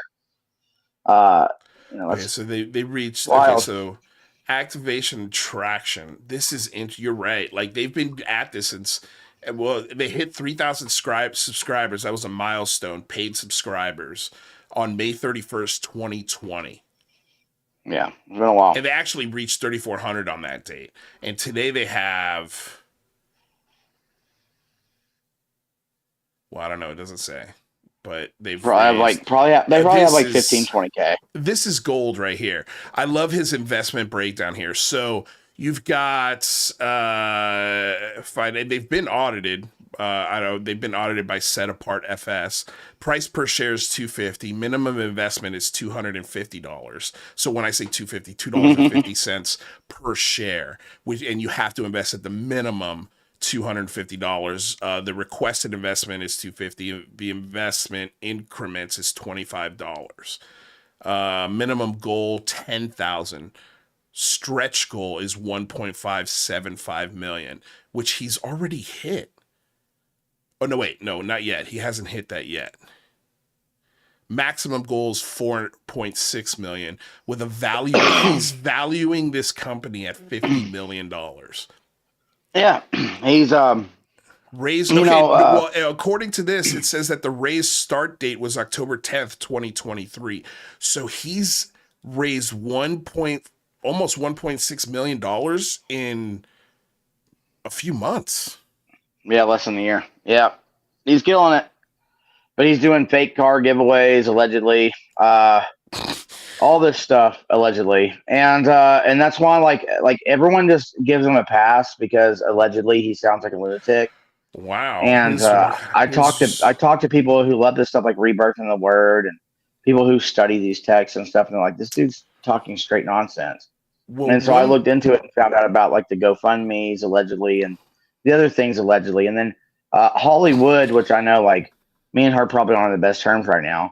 But she goes to all these conventions and stuff. I mean, she's one of the big promoters, and she said that Billy was out there, and she was like, "Hey, don't go." You know, they walked outside. And he asked her where to go. She was like, "Don't go down that street. You're gonna get stabbed." And he screamed at her, like on the street. And then him and his wife went like a direction that she told him not to go. And he's just a bad person, allegedly. So. Well, his wife is Asian, some kind yeah, of she's Asian. So both him and I have a strong love for Asian women, so I can high five him on that one. I also share this love. Billy Praise Carson him, is the man. founder and CEO of Forbidden Knowledge Inc. and is the best-selling author of the compendium of the Emerald Tablets and Woke Doesn't Mean Broke. Mr. Carson is also, this is amazing, is the founder and CEO of Forbidden Knowledge TV, a new consciousness streaming TV network, and is an expert on Deep Space, a new original Deep Space series by Gaia. This series explores secret space program. Holy shit. Revealing extraordinary technologies and their potential origins. Mr. Carson also serves as an expert host on Gaia's original series. Like Host. This is like his this is his bio. Ancient Cash cow. civilizations in which a team of renowned scholars deciphers and riddles of our origins pieces together our forgotten history documented in the monuments and texts around the world. Mr. Carson, this is great. Appreciates the dedication and hard work it takes to accomplish great things. Recently, Mr. Carson earned a certificate of science with an emphasis on neuroscience at MIT and has a certificate in ancient civilization from Harvard University. Money. Among his most notable achievements, Billy is the CEO of First Class Space Agency based in Fort Lauderdale. The dude is living in my hometown. Oh man, he's wild, dude, and like he's not be boys. Yeah, I know, and that's my thing is like no one ever brings him up. And when Luke Caverns went after him, I was there within 30 minutes of Luke posting that video, and I was like, no freaking, because Luke is like the most chill dude you'll ever talk to, and Luke's been on Danny Jones and stuff like that. And I thought it was pretty crazy for him to do that thing, that piece on him. But Luke knows his stuff. Like he's a real archaeologist. He's a real dude that loves and like the South American people. Yeah. But we all know about Egypt and stuff like that. But I work with a bunch of South Americans and like Guatemalans and stuff like that, and they'll tell me like a little bit of that history because I ask them. And they all feel like people are taking advantage of the fact that so little is known about really what their culture is.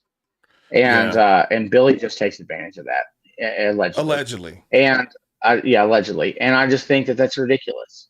The South American people are getting so hit hard. The indigenous people of South America, when it comes to the Nazca mummies, the bones of the children, and then Billy like lining it up with Thoth, which is basically Jesus of Egypt, is wild. And like it's like 4,000 years prior. And Luke covers that. And I've tried to get a hold of Luke, man. You could probably do a better job than I can. But I just think it was awesome to have someone so calm and collected like Luke actually call him out. I thought it was amazing. I watched that video 3 times. Renee Cruz says, I love my Filipino women, and my girlfriend's Filipina. I'm wondering if his wife is Filipina. She's also saying that she looks like Asa Akira, which is hilarious because she kind of does. Yeah, she does. That's great. My boss's girlfriend is Filipino, but he's only been over there to see her twice. But he sends her money every weekend. Oh, that's great. That's very nice of him. Yeah, he takes care of her. All right. Well, Shane. My grandfather, though, real quick, also ran off to the Philippines and married a Filipino woman. But when he died, she didn't come back over here. They just sent his body back over. Interesting. Well, dude, thanks for calling in. I appreciate it. Yeah. That was a fun little segment with Shane. Thanks for covering Billy Carson, man. Like, honestly, because this dude he joins my spaces, bro. And like all the time. And I'm like, that's freaking forbidden knowledge on Twitter. And I keep trying to he's probably building a case against me, allegedly. I don't know what he's doing, but he joined my space like 8 days ago. Interesting. And I had like 8 people in there, and he sat there for an hour and 35 minutes. And he didn't come up? No, I gave him co-host rights, everything. I was trying to do everything I could to get him to come up, and he wouldn't do it. Interesting. Yeah, he's probably just checking it out. Billy's an LA kind of guy, Lou, according to William Runner. He definitely gives me the LA vibes. And hey, your boss says Shane is the only good thing about this show. Nice. Well, actually, he said Shane is the only good thing about this show is. I don't know what that means, but that's awesome. That's your boss. Hey man, I love me. I've loved Keemstar for 10+ years. It sucks you guys don't get along. But that being said, like regardless of that, thanks for covering this because I can't get anyone else. I messaged you because I brought it up to other people and they're like, oh, it's just Billy Carson. It's just Billy Carson. Yeah, I mean, I'm like, well, it's raising millions of dollars. No, we just saw, it's not like he's hiding it though. He's very transparent about it. So I got to give him that. It's not like he's like, like bashful about it. He's just like, these trips are $10,000 and they cost me $3 to actually do it. And I'm gonna do class. I mean, like, he's not putting a gun to anybody's head and forcing people to do this. Like people are. No, but you don't have to do that in the UFO community, though. Yeah, well, that's like people just want to believe it, and like he's trying to be like this Graham Hancock dude. And while Graham Hancock is wrong about a lot of stuff, he is still more well versed allegedly than anything Billy Carson allegedly has ever alleged. He is also a writer and contributor to Rolling Stone magazine. Okay, I'm you know surprised. what? I've got to check out some of these. I've got to see. Okay, Billy Carson, member since 2023.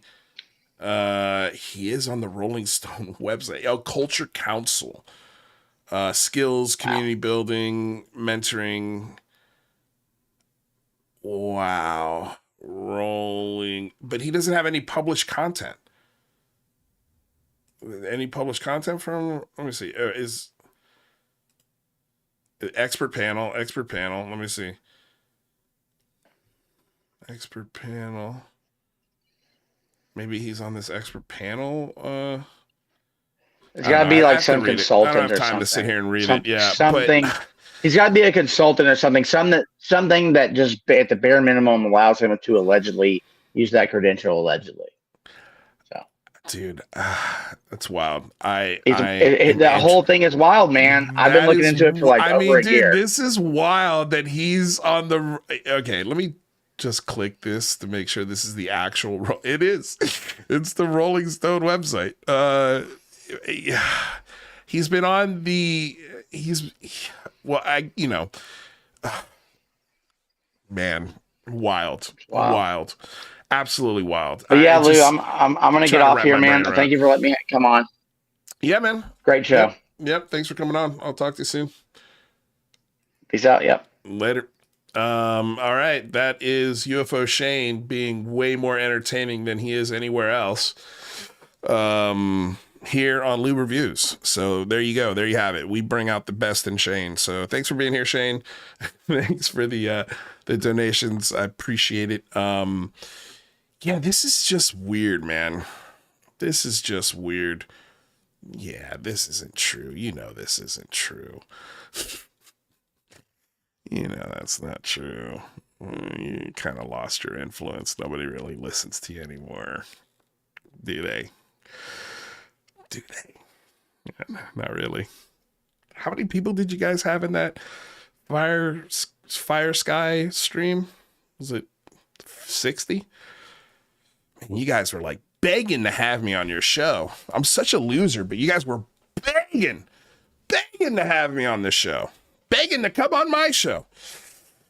And now you can't be found. All right, let's get to what I'm sure eventually we'll get from people like Keemstar, and we've gotten from all of his cohorts, Chupacabra and Red Panda before, when they were admitted that they were wrong about the things I was saying. Here is one of the most unsuspecting things that happened post-debate with UAP Mike Boyle. And that was after that failed debate went down, and I used Mike Boyle's real name that's been public for years. And Fire Sky News said I doxed him multiple times, ignored comments in their live stream that said, no, he had a YouTube channel for years, and just kept circulating and repeating this lie that I doxed him. It's like, you cannot dox somebody that has a fucking YouTube channel. and that is a YouTube host, and that put his real name on his channel.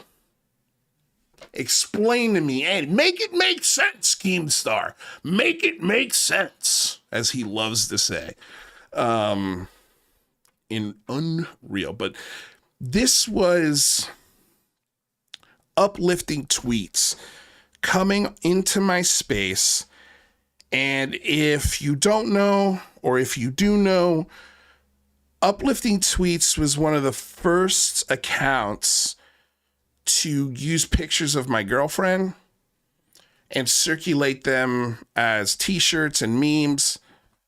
And I'm not going to play this whole thing again. If you want to listen to this whole conversation, the link for it is in the description below, so you could go listen to it at your own leisure.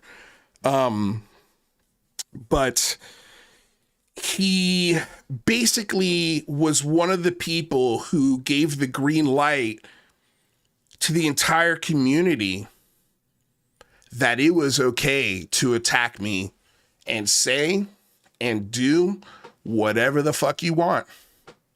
Because this guy is now enemy number one.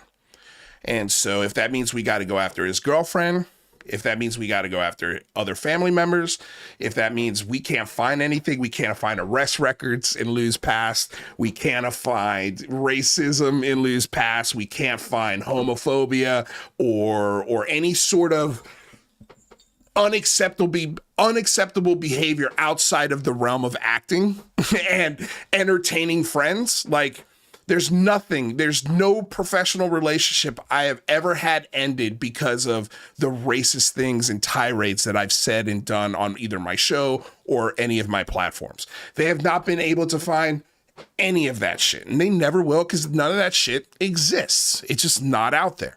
And so they do the next thing is they go after my family and the people that I care about that have nothing to do with this topic. And that meme is what greenlighted people like UAP Mike Boyle and his wife, Cosmic Dahlia Boyle, to attack my girlfriend incessantly on the internet with their memes.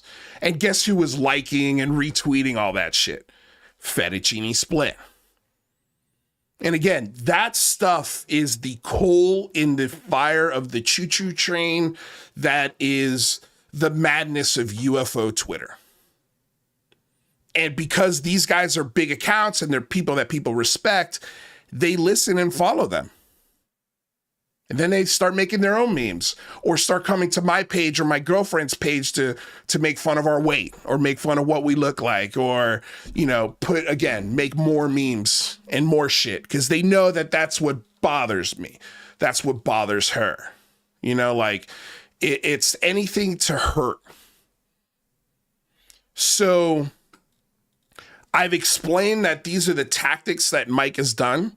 I've explained that these are the tactics that Fettuccine Split has done. These are the tactics that Lou Elizondo endorses and likes. These are the tactics that people like Matt Ford have no problem bringing into their show and helping them produce their content. And let's be clear, I've got an apology from Uplifting Tweets, but I'll never forget the stuff that he did. And we wildly disagree. I mean, honestly, he doesn't even listen. He won't even shut up and listen or make any sort of articulate points when it comes to our disagreement about whether or not Lou Elizondo is a liar, even though it's been shown over and over and over and over and over and over again that he's a liar. And he lies all the time about all sorts of shit.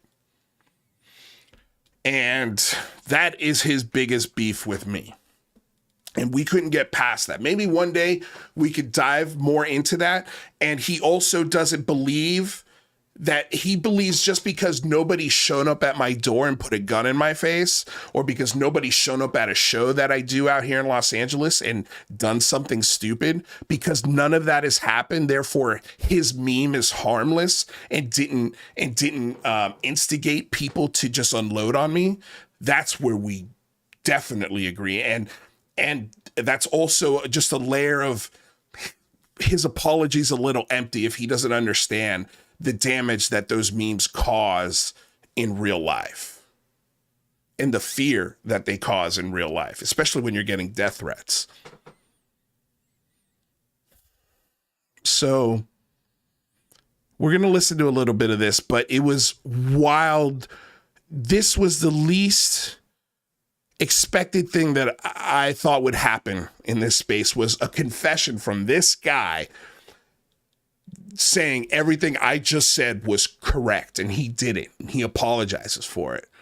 And then he goes on to tell everyone in this space about what kind of person Mike Boyle really is and what kind of person his wife, Cosmic Dahlia Boyle, really is.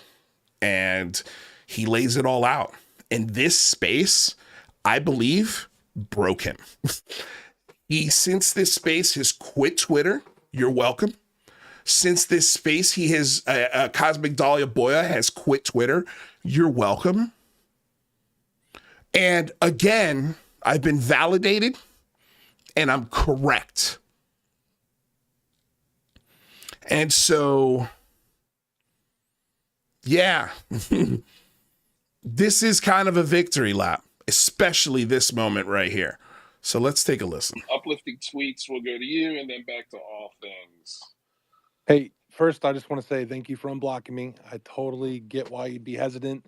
And by the way, people were begging me to unblock him in this space.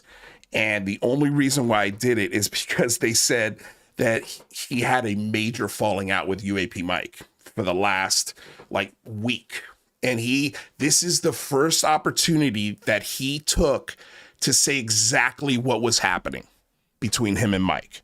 He hasn't said anything publicly. He said he's just been sitting in the wings watching what Mike is doing, and he lays it all out here. So I just wanted to preface that. You know why? I know why. Whatever. Hold on a second. Wait a second. Because this, honestly, I've been waiting for this moment for a while. Please don't write it off as you know why. Can you explain to I wasn't done yet. Yeah, I will certainly explain that. And okay. I also want to explain why I'm here. I'm not going to go into that into detail. I just want to share my fucking horror experience this past few days with Mike, and echo some things I heard you say years ago that I always thought were fucking crazy. Listen to this. Number one being, I remember you clearly being like, UAP Mike's the kind of guy that would show up to a UFO conference with a gun. And when I first heard you say that, I was like, he's fucking crazy, man. Why would you say that? And I'll be honest with you, these last 4 days, my experience, I've just stayed silent and watched as these fucking lunatics have just, crafted lie after lie after lie about me. Really? And I just sit back and I watch it and I'm like, you know what? And then they make threats to so many fucking people and everyone stays silent because they're scared of them, because they don't want to be the next target. I guarantee you, what's his face? The guy that held that last one, Kimball, he's next on their list. He's fucked. They're gonna be coming after him like you wouldn't believe. And they did. And that's how these sickos. Did they already come after him after some messages that he had in a private chat? Yeah, they've already attacked. People like UAP Mike have already attacked him by leaking private messages and liking and retweeting and reaggregating those things, all to destroy this guy Kimball, UFO Intros. He's got 2 accounts. And this guy Kimball just keeps going back. I'm so sorry. I'm so sorry, Mike. I'm so sorry, man. I didn't mean to do it. Please, let's still be able to talk. Let's come to this common ground. He does this dance where I'm going to tell you guys right now, there is no such thing as neutrality in this discussion. And that's what everybody's pitching. That's what everybody espouses. Oh, we just need to be able to come together and get along and love and light. None of them want that. Not one of them. Not one. That's all a lie. None of them want that. They want their story, their perspective to be the one that's followed, paid for, and prayed to. And anything outside of that, forget about it. So look, Kimball is really pissed about that. And for those that don't know it, I'll just give you that story if you have a minute. I mean, we can just sit here and chat if you want. Man, all right. Let's chat. So, sorry, and look, let me go back to the other thing because no, this might be a while. I want to address. I also want to address Lou and say I totally get it. I have definitely anyone listening here. I've made memes that Lou that are offensive towards Lou, not just Lou. I've also included Michelle and stuff. So I'm not here to like deny that. I've done it. I'm not a perfect fucking person. But again, I think a lot of people look at my account and think uplifting tweets is some love and light shit. Like I get so many messages from these older ladies that are like, "Hey, I don't understand why you're so negative." You don't fucking get it. I'm here to have fun. You know, like this is what I'm here for. And I'm sorry if you've been on the receiving end of that, Lou. I'll be honest with you. These past few days, man, I've never felt more connected to you since back when I used to watch UCR. To hear that out of that guy, yeah, that's validating. You know, I've been saying this shit for 2 years now. And it's funny because now he sees what I've been talking about from just UAP Mike's perspective. And like, he gets even more animated in this discussion. And he's like, "Oh man, I got to slow down." Like he's like, my mouth is dry. I'm angry. I'm like, "Oh, I've been there. Trust me, I get it." The anger and the frustration that has built up for him in just 4 days. And he wants to compare that to 2 years of the exact same treatment and bullshit that I've been putting up with every single day.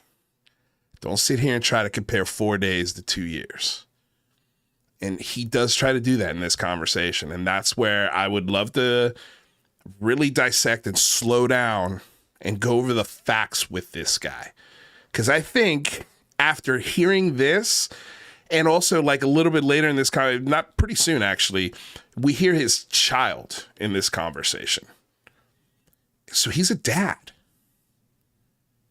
And it was one of those moments where I was like, damn, dude, this guy's a dad. And the fact that he can't see how, well, he can see and understand how infuriating it is to use a family member as a meme now. And he apologized for that. But what he doesn't understand is the consequences to that action and the people that he inspires to be extremists with that action. And just because that action hasn't resulted in a violent end yet in this situation, but in other situation, it has. Pizzagate. I always forget the guy that's connected to Chris Bledsoe that was stabbed 40, 50 something times by his son. These things end badly. And just because this one hasn't yet doesn't mean it won't. And I promise you,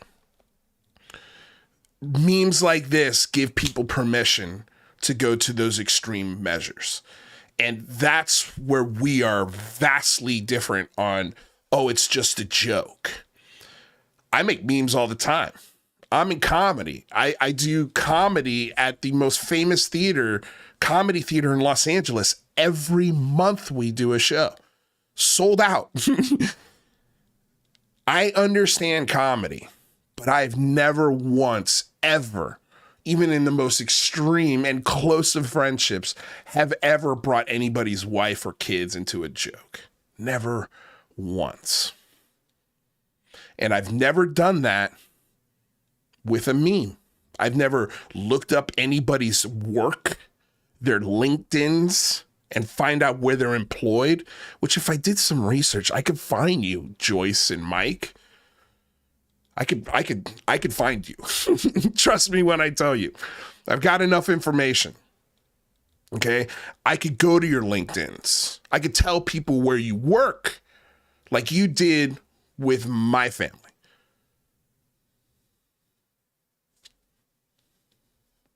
I could take pictures of you and put them in awful situations. Like, you won't find that shit from my channel or my account. If you want to get a good idea of, like, I meant to say this the other day, like, if you want to get a real good idea of kind of the person I am, go look at what I like on Twitter. Go look at everything I like. And if you come up, walk away from that going, that guy's a dickhead. All right, then maybe I am. And we'll never, ever, ever, ever get along. but I think it's a pretty good barometer of just the things I'm into. Like, you'll see a bunch of puppy videos and cats and like just like adorable shit, you know, and funny shit, stuff that makes me laugh and stuff that makes me think, you know, and that's all I want to do. I want to get cute. I want to get awkward sometimes. I want to laugh. I want to think. And I want to expose the bullshit in this discussion. You know, and people like Uplifting Tweets just could not have that for 2 years until the very people that he was teaming up with are now turning on him, and vice versa. This groups like this always eat themselves from the inside. Always. Because there's only so much of this shit you can do.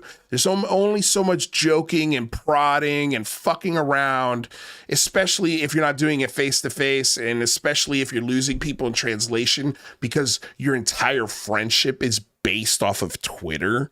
You've never actually hung out in real life. You guys don't actually know each other. You know, like and now that's turned in on you. And now you're calling my show to apologize. I mean, it's just, I can't make this up.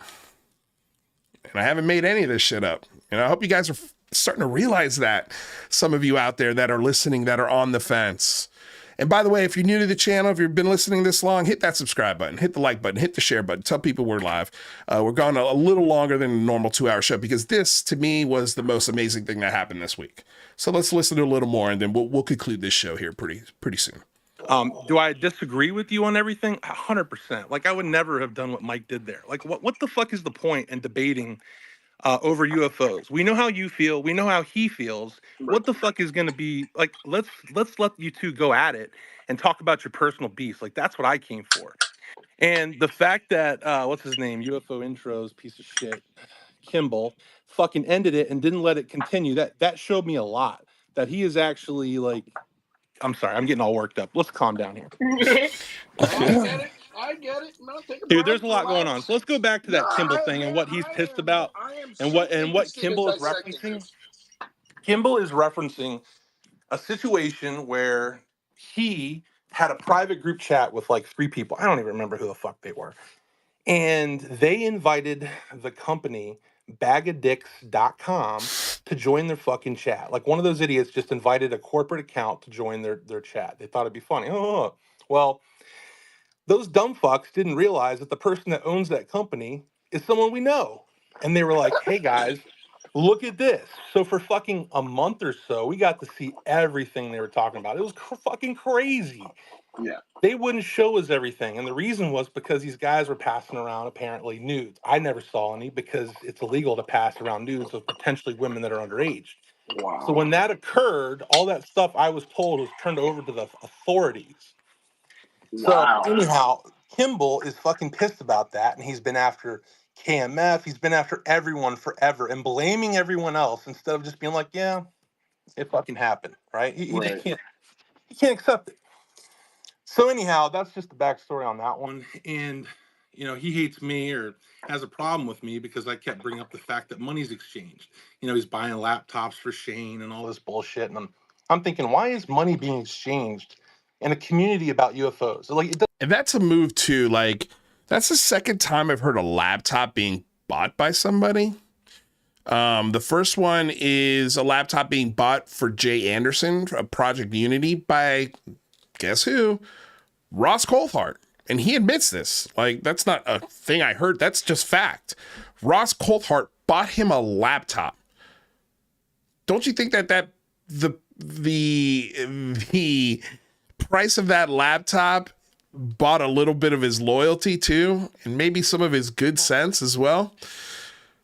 Especially when Ross Coulthart is saying things like, yeah, there's a UFO craft so big that crashed. It's so big, it couldn't be moved. They had to build a building around it. And I'm not going to tell you where it is. I'm just going to tease it. Wink, wink, nudge, nudge, say them all. Like, dude, it's a joke. It's a joke. But yeah, I mean, I don't know why people are, no one's ever offered to buy me a fucking laptop ever. That's just nuts. And I would feel very uncomfortable accepting that from someone I've never met. I really would. That would be fucking tough, man. That's such an exorbitant gift. And why? Like, why? You know, maybe we could ask Shane next time he's on the show. We can dig into that a little bit. He never bought me a laptop. Let's be very clear on that. That never happened. Right, he bought you what, 9, 10? I don't know. However many like he bought. 300 laptops. But yeah, it was Darcy Weir that bought me my laptop. It was not Kimball. And Darcy's a good guy. But look, I'm not here to talk about that. I just wanted to say that my experience with Mike these past few days has been fucking insane. Like, listening to the stuff he said. And I've been ignoring it because it's just wild. It's like wild person talking on the street. If I'm walking down the street in LA and there's a crackhead yelling at me, like, I'm not going to stop and debate with them. Right? Like, the shit they're spewing is just garbage. And I just ignore it and keep rolling. And I also think it's a shit stain for like the pro disclosure side. And what the fuck was he doing representing pro disclosure side anyhow? It's a fucking embarrassment. And Well, sorry, I'm getting a little. to be honest, like, uplifting tweets is an embarrassing pro disclosure profile. That's what's funny about that, is he can't see that. Mike's embarrassing. You were buddies with him. You were best friends with him for 2 years. You guys were doing the exact same thing for 2 years. But what he's doing is disgusting. But what you're doing is righteous.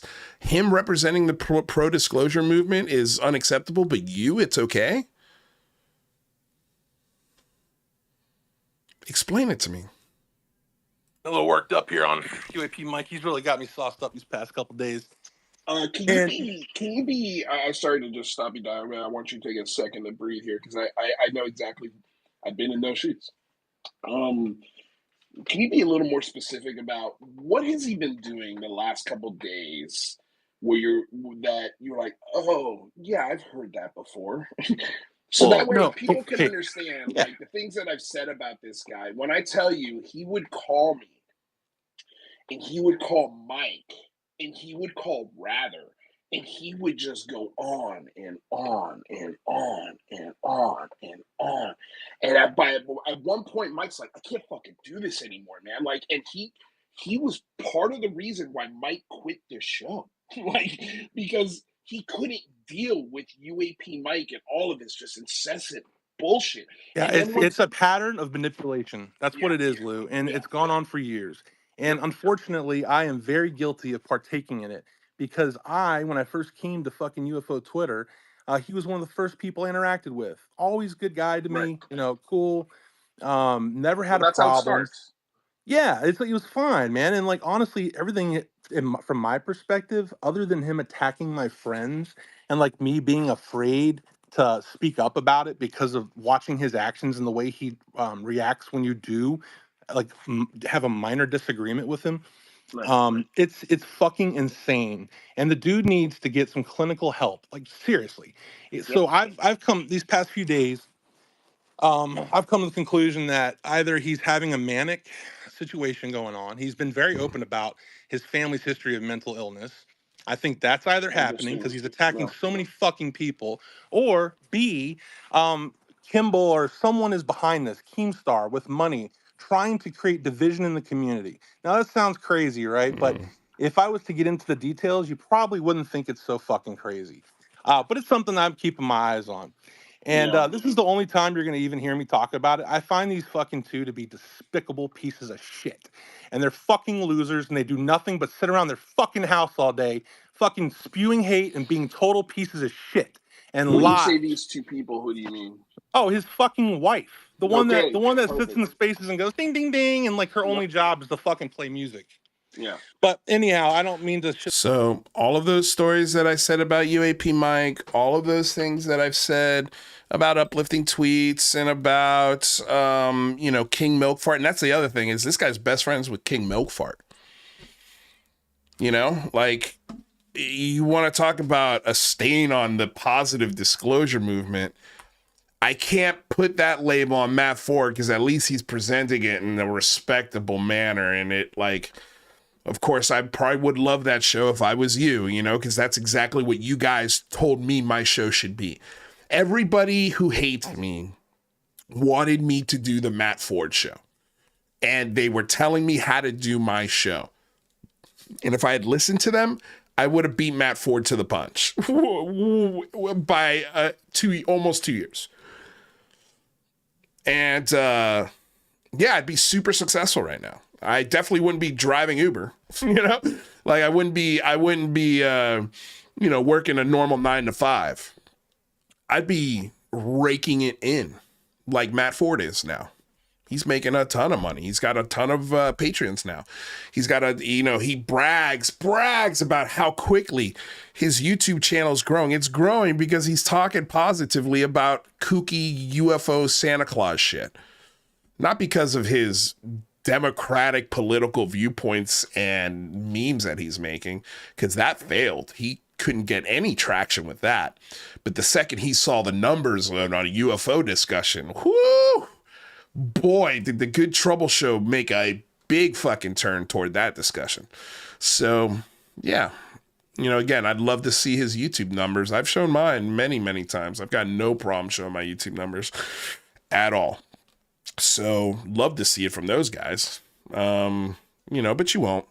You won't see it. And like I said, these discussions, we've gone over 2 hours, and, you know, I'm going to end the show now. But these discussions all of them are available in the links in the description below. So you can go check those out. And yeah, it's like this was a crazy week for me and for the UFO mosh pit. And everything that I've been saying about the mosh pit just keeps coming true. And that's what's so funny about Fire Sky News is that I can't believe that they're doubling down on the bullshit that they're doubling down on. It's absolutely wild. And their opinions about me after I've been right on them, and I've already gotten apologies like I've gotten from Uplifting tweets from all of them. All of them. They've already done this apology tour with me, and they'll be doing it again. And now they're begging me to unblock them and come on their show. Fuck you guys. Fuck you guys. You guys know where to find me. You come to me. I'm not coming to you. That ain't happening. Not anymore. Never, ever, ever. So maybe one day you guys will get on this show. We'll see. You could call into the space. You guys, this was a killer show. Thank you, Renee Cruz. And thank you, Art and Paranormal, for being amazing, amazing mods, putting out the links, telling everybody where they can find my stuff. You guys are absolutely amazing. To my members out there, Dana Shadell, UFO Shane, who's now a member, and everyone else who's a member, thank you so damn much. You guys have been absolutely incredible with supporting the show. Like I said, the show grows every week, which is amazing. And we now have Lord Ludacris and Art and Paranormal are also members of the show. So thank you guys so damn much. It's been a crazy week. I can't wait to see what happens next week. Let's see if UAP Mike Boyle makes a comeback. We'll see.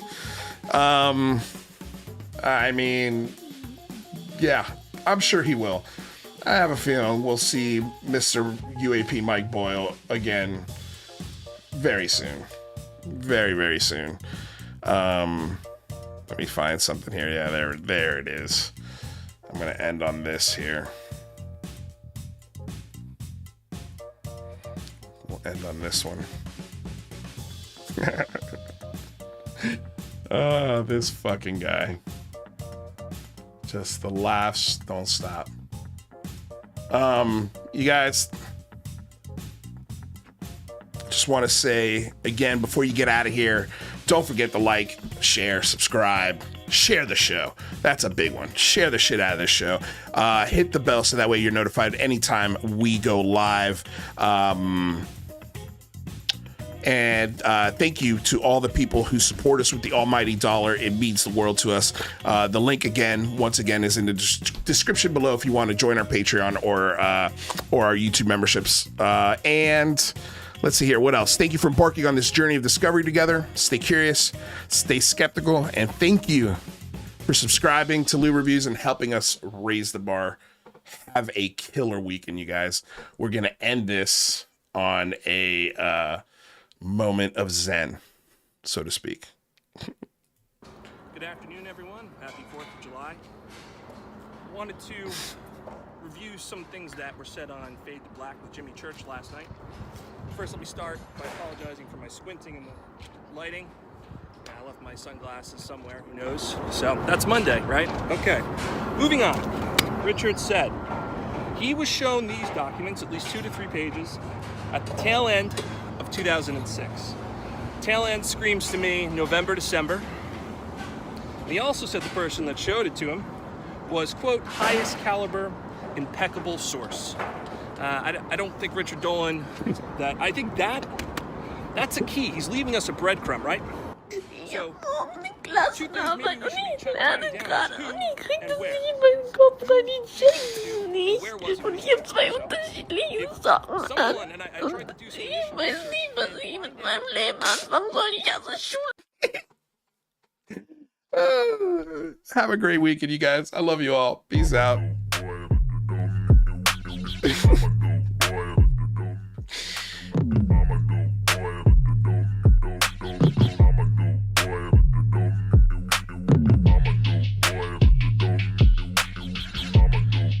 Thank you, Bobby Broadway, Renee Cruz, TJ Felony, Simon Fly, Saber, Renee Cruz, W, Dana Shadell again, love you. Arden Paranormal, thank you for being here. Archangel Reese, thank you for being here. Stone Ape, what's up? Thank you for being here. Thor Panku, what's up? Thank you for being here. Yes, Jay, I am a meme. B. Baker. Agreed. YOY Fools, thank you for being here.